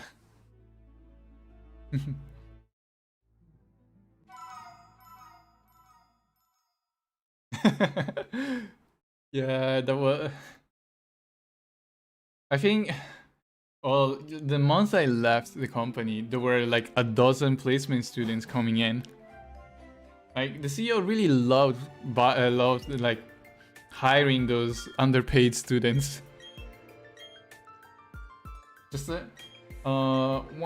when I left my previous company, I was one of like many senior developers that left the company. I think in the past year, 10 to almost 20 people left the company. Some of them were like very senior, or some of our most senior devs left in the previous year. And they just kept hiring more underpaid like placement students or fresh graduates. Like, I mean, like, nothing wrong with them. I don't mind having like fresh like faces, people that come in. It's just that you need a balance, right, of like senior developers. I think that by the time I left, I worked as a developer for like 1.5 years at the company, and 1.5 years I was already in the upper half of most experienced developers that was left. I think that half the people at the company at the time I left had less than 1 year of experience, 1.5 years of experience. It was crazy. And I cannot imagine how it is now, because I know some of my, I check my LinkedIn sometime, and I see more coworkers, more senior like devs are leaving. Just crazy. I feel like it's just that my company, the CEO of my company, the management of my company, previous company, is slowly building a house of cards, and it will just crumble at some point. I wouldn't be surprised if the company dies in the next couple years.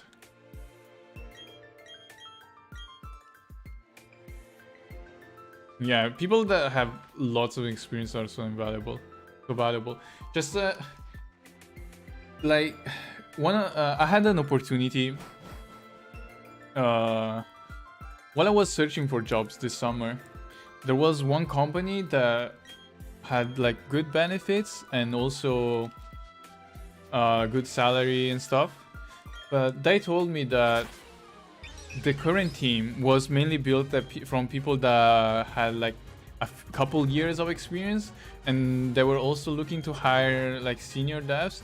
But the thing is that that didn't really give me confidence to accept like continue with that application, because I was like, if I have like less than 2 years of experience. Actually, 2 years now. I have 2 years of like game dev experience now, and I feel like if I want to look for a job, I need a job where I know I can rely on some senior devs, on people that can tell me what I'm doing wrong and stuff. He sells the company. Yeah, he might actually sell the company. It's privately owned, so the CEO has most of the shares, I think. I think the CEO and one of the managers have like all of the shares at the company. So yeah, they could sell it. Maybe it will make the company better. I don't know. But yeah, like moving to my current company was such a change. Here they like today it took me 5 hours to submit something. So I started the submission. So, and then it goes through like a lot of tests. It goes through data tests, dev tests, and some other like automated tests. And it took 5 hours before my code was actually submitted. And then, like, if something went wrong in any of the tests, it will just come back, and I will have to check it again. And also, before I can start the submission, I have to ask my co-workers to review my code. So we use Swarm. I don't know if you're familiar with that. We use Swarm Submit, I guess. Is it called Swarm Submit? I don't know. We use Perforce SVN, I think. No, Perforce? Is it SVN? Okay, we use Perforce and Swarm. So basically, I shelve my change list, and then it gets submitted to Swarm, and then I add reviewers. So I add basically my manager, my buddy, and my team, and then when they have time, they look at my code and tell me if there is something wrong, and then they either upvote or downvote my change list, and after I get enough upvotes, someone will approve that. Usually my manager will approve that, and then I can submit. But yeah, it goes through a lot of steps before I can actually submit code, so the chances of me breaking stuff is lower. It's different than my previous company.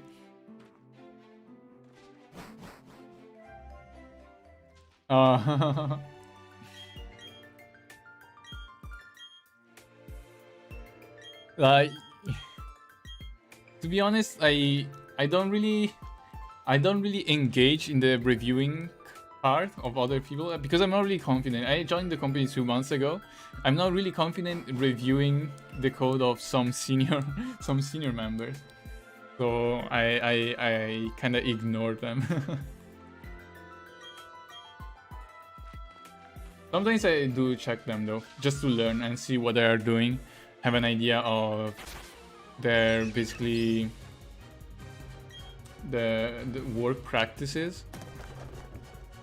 But yeah, I mainly just let other people review my code. And so it's something that's very slow though, because I don't want, like, I usually just ping my team and says, okay, I have this new change list that is up for reviewing. But other than that, I don't like go and chase people and ask them to review my code. Sometimes it takes a long time. I think once it took me 2 weeks to finally get something attached. To get something approved. It wasn't like it wasn't really something that was high priority, so it wasn't a big deal, or whatever.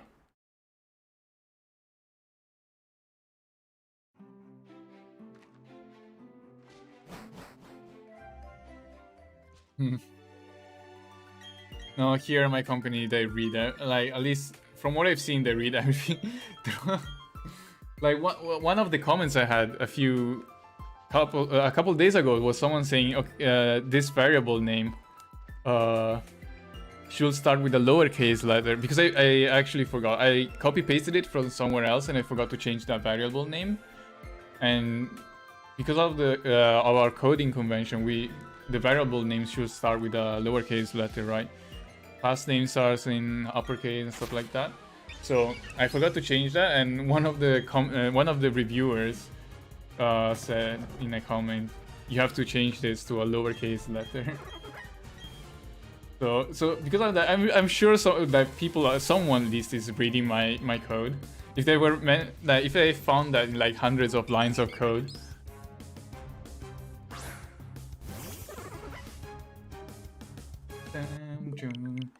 156. Ooh, that's a cool number. That's 2 to the power of 8, I think. Yeah.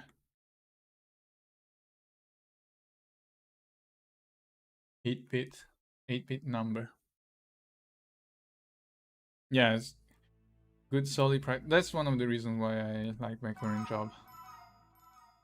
Just people are nice. I feel like the infrastructure, the code and stuff is all rigorous. At least from what I've seen. But it's one studio of a company that has tens of thousands of employees. I think almost 50,000 employees if you count all the studios they have in the world. So they kind of need something that works.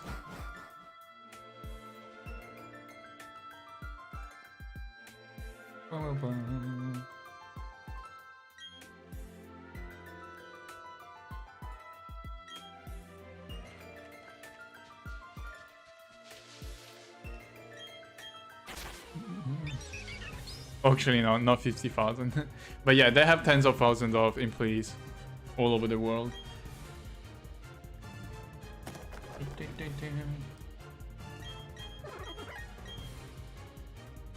Let's go. 257 now.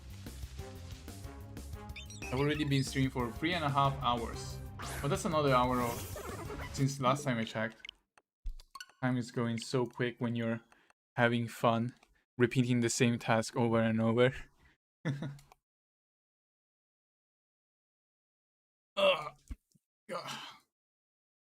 Starting to feel hungry actually. Maybe I should grab a snack.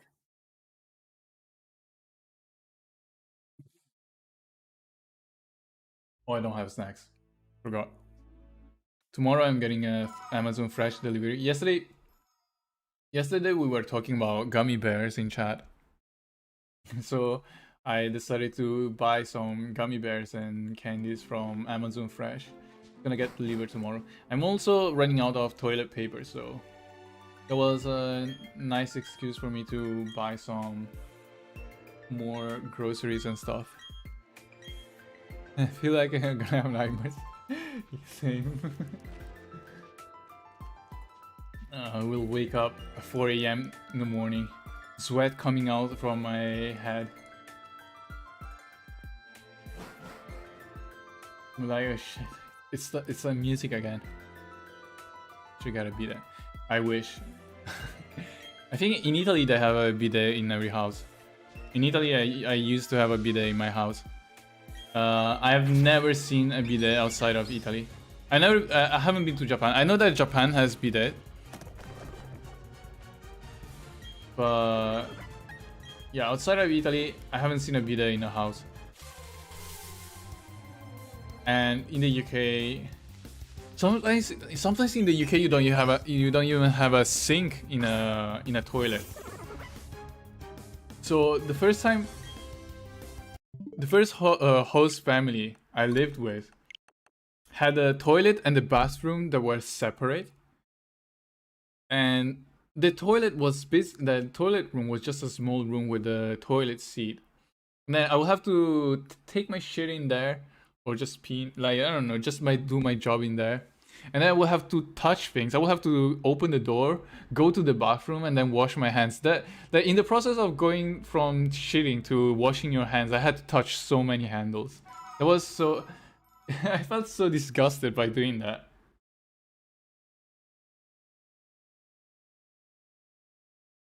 I wish I had a bidet. The thing is that I don't own a house right now. I live in a... I mean, I am renting my current flat. I cannot really install a bidet. If I ever bought a house, I will... Yes, bidet will be one of the things on the list. Like, I will probably substitute the toilet with a toilet that has a bidet inside or whatever.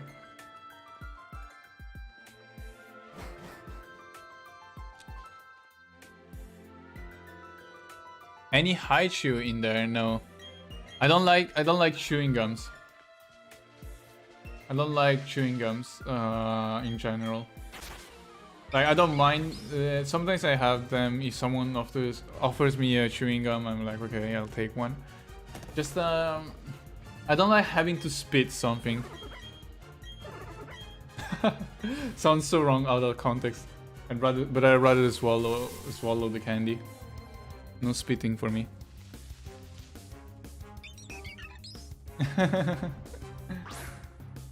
Yeah, it was unintentional, but it does sound strange. It does sound strange out of context.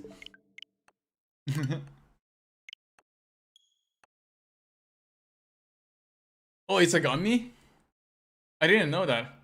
Wait, I just googled haichu and I thought it was a chewing gum. Oh, okay. I see. No, I don't have any haichu. I don't think I've ever seen one, to be honest. In general, in the UK or in Germany or in Italy. I've seen similar candies, but not stuff like haichu. No, not the brand haichu.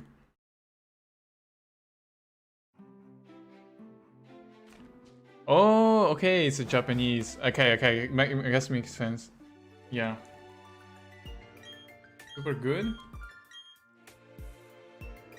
Maybe I will try one if I ever find one. Maybe if I ever go to Japan.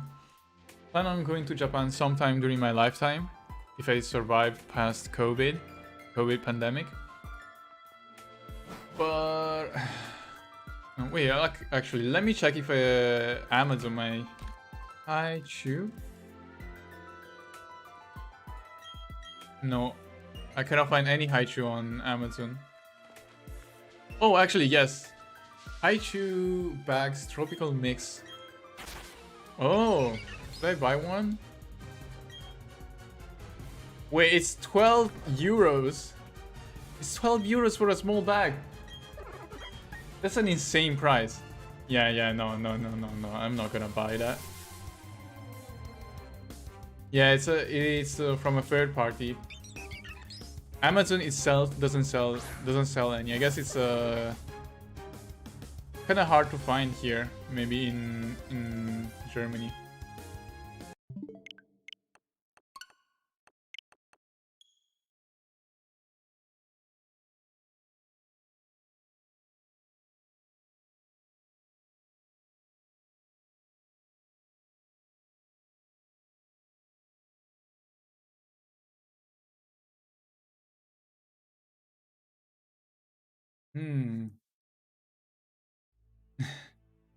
They're in Target. I've never seen a Target. Wait, are you from North America? From the States? I think Target is American, right? I've never seen a Target in my life.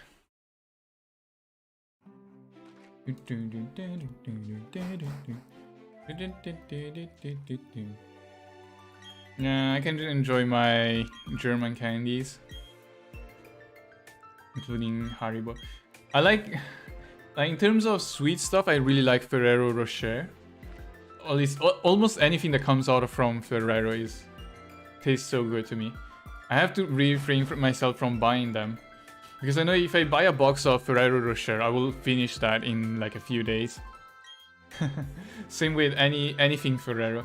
I think I bought a Kinder Maxi I think I bought a pack of like 11 Kinder Maxi a couple weeks ago. It took me 3 days to finish that, which doesn't sound like a lot. Well, it doesn't sound like too bad, I guess. That's like 3 or 4 per day. That's still too much. That's a lot of sugar. Oh, state. Yeah, I think like majority of the people that watch me are from America. Is that fancy chocolate? Yeah, I guess so. Ferrero, it's the Italian brand. It's an Italian brand. I guess it does count, right? Yeah, Ferrero Rocher is the fancy round chocolate. They also have other stuff. Wait, let me get a picture.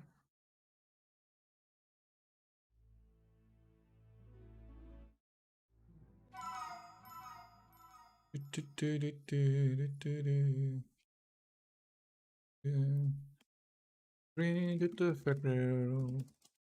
Oh, I love the Raffaello from Ferrero Rocher.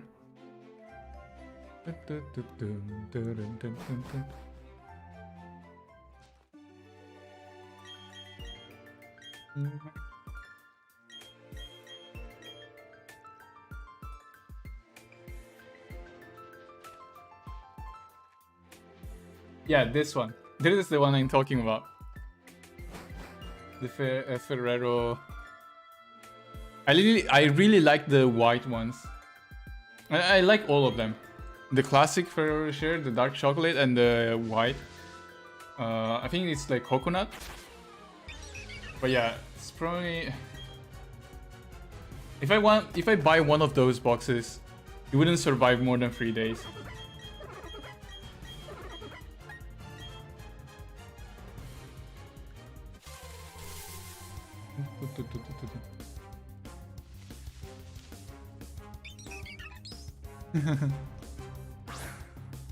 Also Kinder, yeah.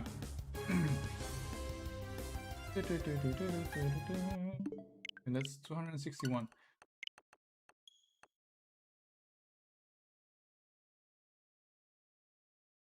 Salt clam chowder?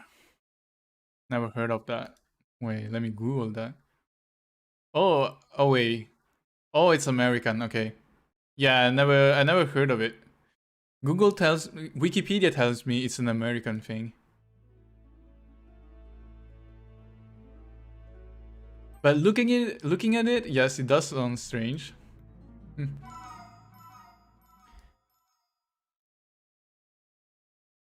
I loved eating ice cream when I was in Italy, like gelato. I think Italian ice cream is called gelato outside of Italy as well. I know that in Italy, gelato is kind of a general term for ice cream anywhere. But I've seen people outside of Italy call gelato specifically the Italian ice cream. But yeah, thick soup. That does look very weird though, in an ice cream stand. I used to eat so much ice cream when I was back in Italy. Oh, Parmesan. A lot of food from Italy is nice. Parmesan cheese is also... I really love Parmesan cheese. Another cheese I like is Grana Padano. Grana Padano. It's very similar to Parmesan cheese. It's actually more expensive. I was looking for it here in Germany at the supermarket. And Grana Padano was somehow more expensive than Parmesan cheese. And I was surprised. I thought that Grana Padano would be cheaper. But yeah.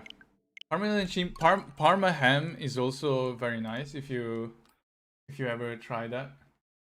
Parma ham, Parmesan cheese, a lot of like random food from Italy, some red wine, ice cream. Yeah, I think in Italy it's creamier, yes. I remember I was seeing I was in the Discord a while ago. I was talking to a guy and I kept saying gelato, and then the guy was like, why are you calling it gelato instead of ice cream? And I was like, okay, If you can call Japanese animation anime, I can call Italian ice cream gelato.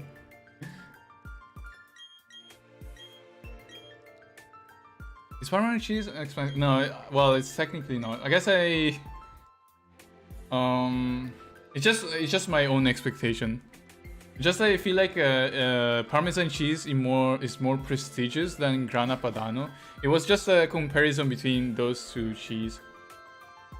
So I thought that Parmesan cheese would be more expensive than Grana Padano, but Grana Padano is actually more expensive. At least this local supermarket. Well, I don't think it's that expensive, right? In general, right? It's just I guess it's more expensive than some other, like, more common cheese. I feel like cheddar, for example, is cheaper. Cured ham from Spain and Italy, yes. Yes. I tried some cured ham from Spain, it was nice as well. I still prefer Parma ham from Italy, but I guess I'm biased, right? I'm very biased because I was born and grew up in Italy, so Parma ham. So there is one ham, another like expensive cured ham in Italy called San Daniele, which is Saint Daniel ham, which is also as expensive as Parma ham, I think. Yeah.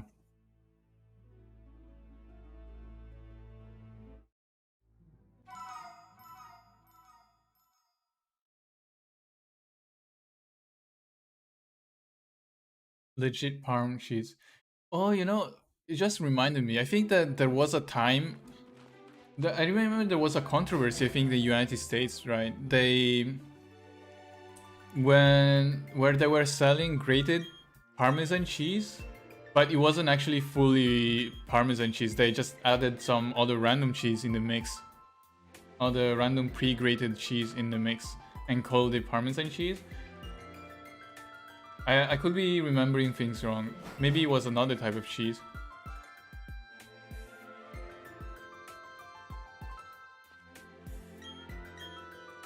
But yeah, that's why sometimes I'm kind of scared of buying pre-grated cheese, even though it's more convenient. I'm just scared that they're somehow gonna scam me and sell me something that is not actually the cheese I'm looking for.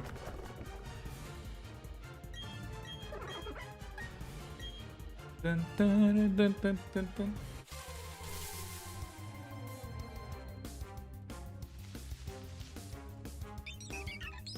Dun, dun, dun, dun. Nope.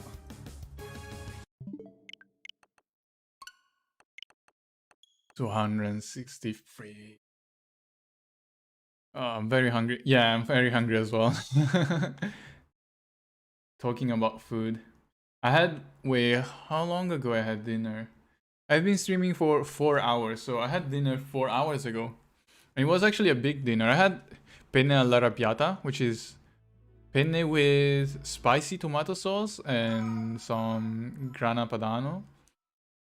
And I'm starting to get hungry now.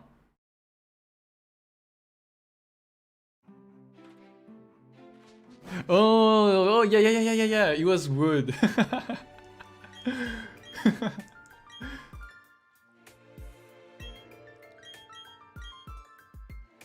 Damn.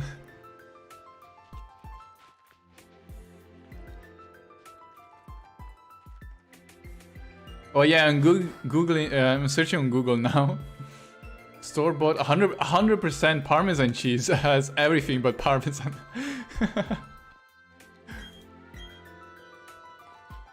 100% real grated Parmesan, no fillers. Damn, good. Castle cheese. A beloved American cheese brand was discovered to have produced Parmesan cheese containing no actual Parmesan for almost 30 years.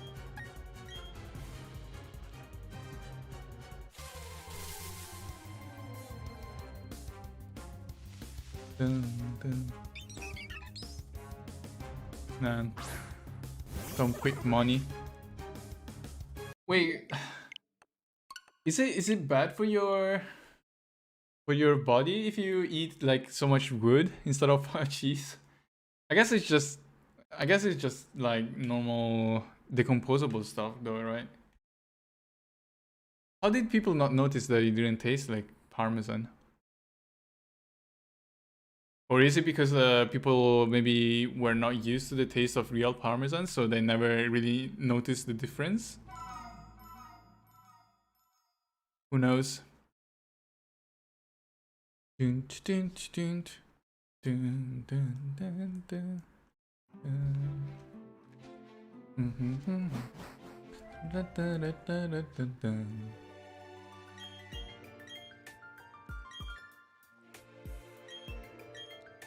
da. I kind of want to eat something now.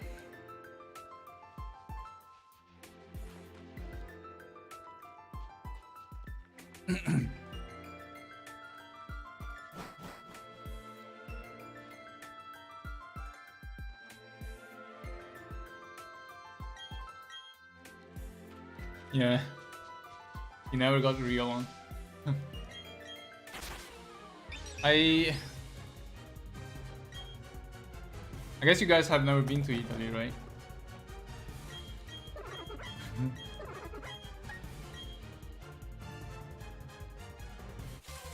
Salted food.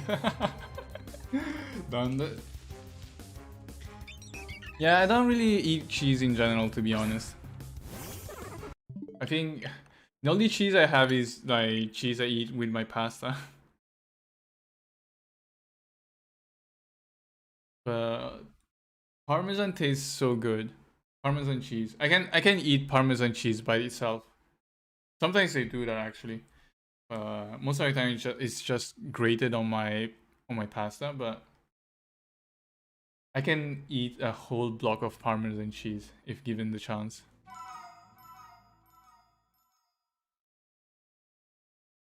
Well, Spain does have a lot of good food as well.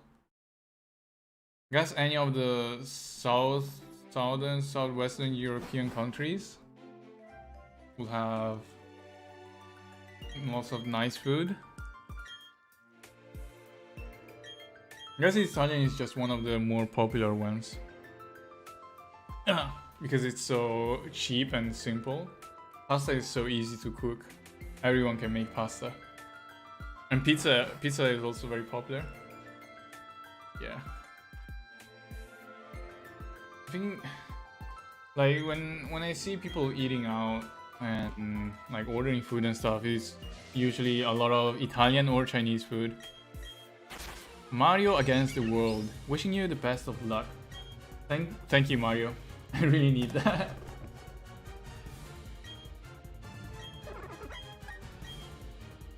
Empanadas. I've never tried it. I've never been to Spain. Now that I think about it, I've never been to any European country other than Italy, Germany, and UK. I'm not really someone that travels a lot. I don't really enjoy tourism, to be honest. My favorite part of traveling is staying at the hotel. So I never like organize vacations by myself because of that.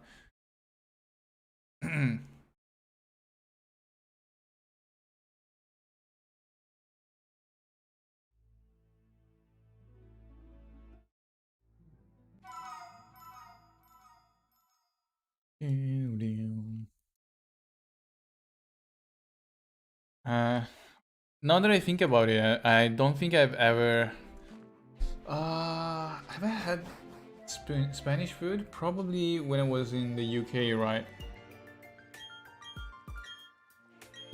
Always wanted to travel around the world, but never had the money to do so. Yeah, money is also an issue. Yeah, I could technically afford to go around the world. Not around the world. I could technically afford to like visit a few countries, but then I will have to eat into my savings, and I'd rather invest my savings into my future family, my retirement, or whatever. So that's why I never kind of want to go on vacation. I'd rather just stay at home, like just to save money.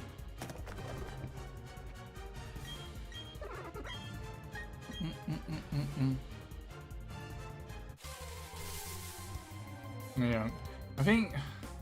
Wait, is couscous? Wait, couscous. No, couscous is North African. Okay, my bad. I was trying to wait. What's? I remember eating something that was Spanish, but I forgot the name. Let me check. Spanish dishes. So, oh, paella. Okay, I had paella at some point in my life. Jamon, well, that's ham. I guess I did try some Spanish ham in my life. So yeah, I think paella is the only Spanish thing I've tried. Or churro, maybe. Tortilla. Okay, I tried tortilla. Yeah, I guess tortilla and paella. I'm not sure about the pronunciation. I don't speak Spanish. Are the only things I've tried in my life.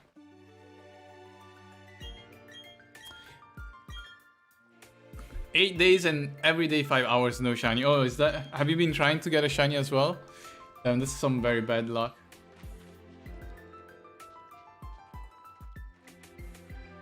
I want to visit Japan or South Korea.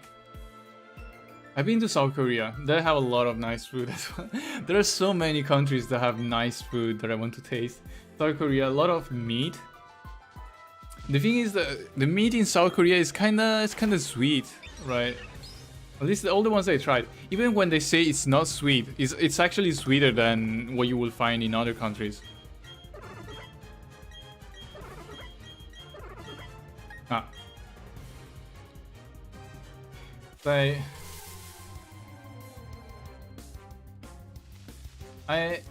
I went to. I remember I was in South Korea. My sister doesn't like sweet meat, so she was at the restaurant and she asked the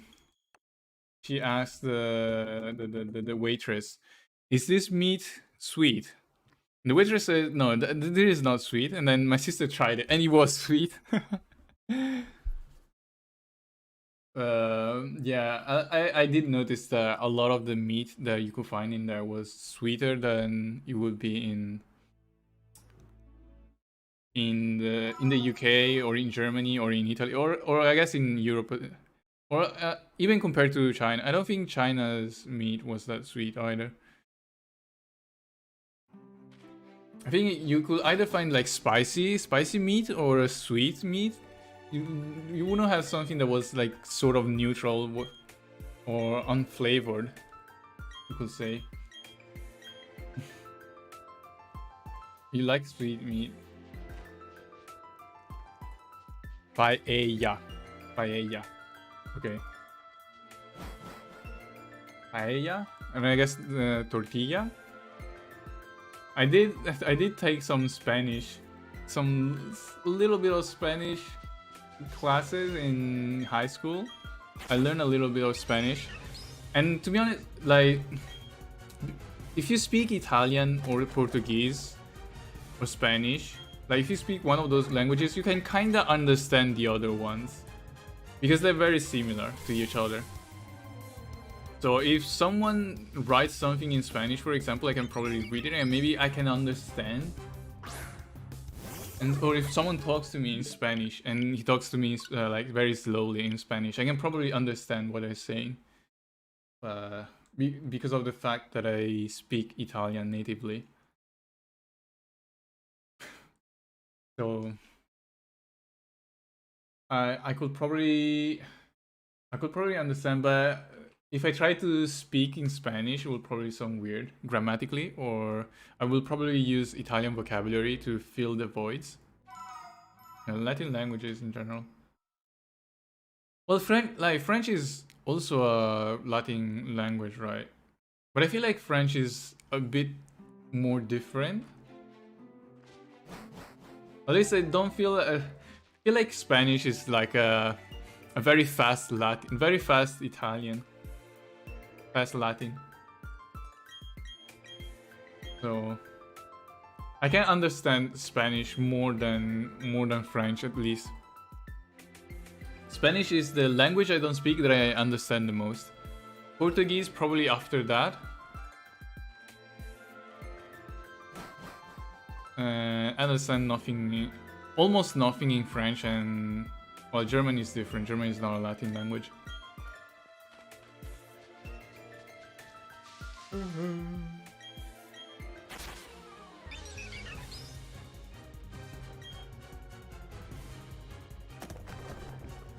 Dun, dun, dun, dun. I feel like going to North Korea would be dangerous for an American, right?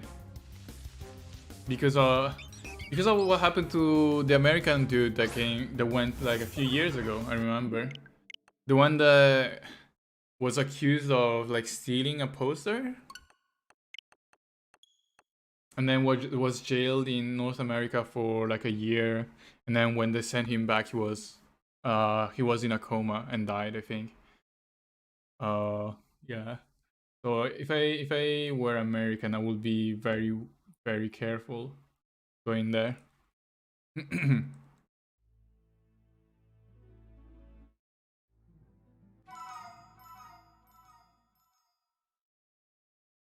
Yeah, Spanish people speak so fast. So fast. I heard some Spanish people speak. It sounds like they're going like 100 kilometers per hour, kilometers per hour. And someone said to me that someone heard me speak Italian once, and he was like, "Oh, you speak Italian so fast," and I'm like, I didn't feel like that was fast. I feel like if you heard a Spanish speaker, probably would be very fast.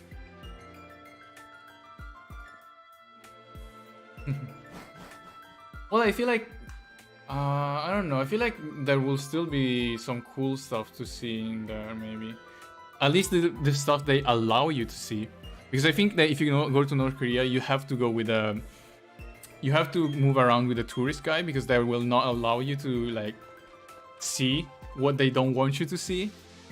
But I mean, it's just it's an experience, right?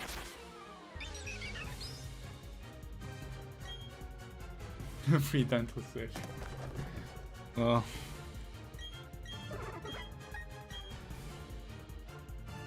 I think my brother said that he kind of wants to visit North Korea at some point. I don't know if he will manage to, but that was a country he wanted to see at some point.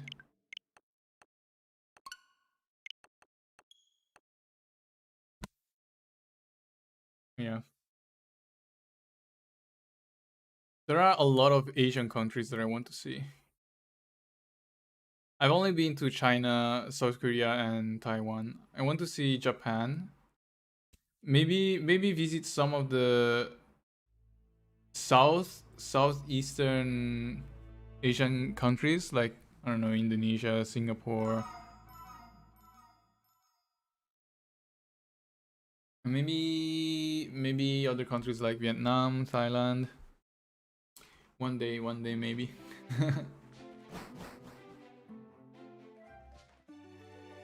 I don't know if there is any country in Europe I want to visit, to be honest. Because I feel like if I move around Europe, they will be very similar to each other, maybe? I don't know, that's the impression I have. Vietnam. Yeah, I knew some people from Vietnam. I had pho, which is like Vietnamese like noodles, I guess. Pho was very tasty as well. So I kind of wanted to try some other genuine Vietnamese food. US. Don't know.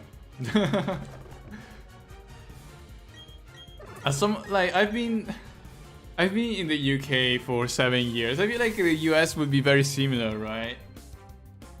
I feel like if you go to UK, from UK to US or US to UK, it's just a sort of similar-ish experience. Also, I'm kind of scared of the US, to be honest. Like, I know that if I go there, I will probably not run into any issue. It's just that, you know, you hear the news, you hear news about US stuff, you see that there is basically a shooting every day. I think actually more than one. There are so many shootings in the US that most of them don't get into the news. But if you go to a list of like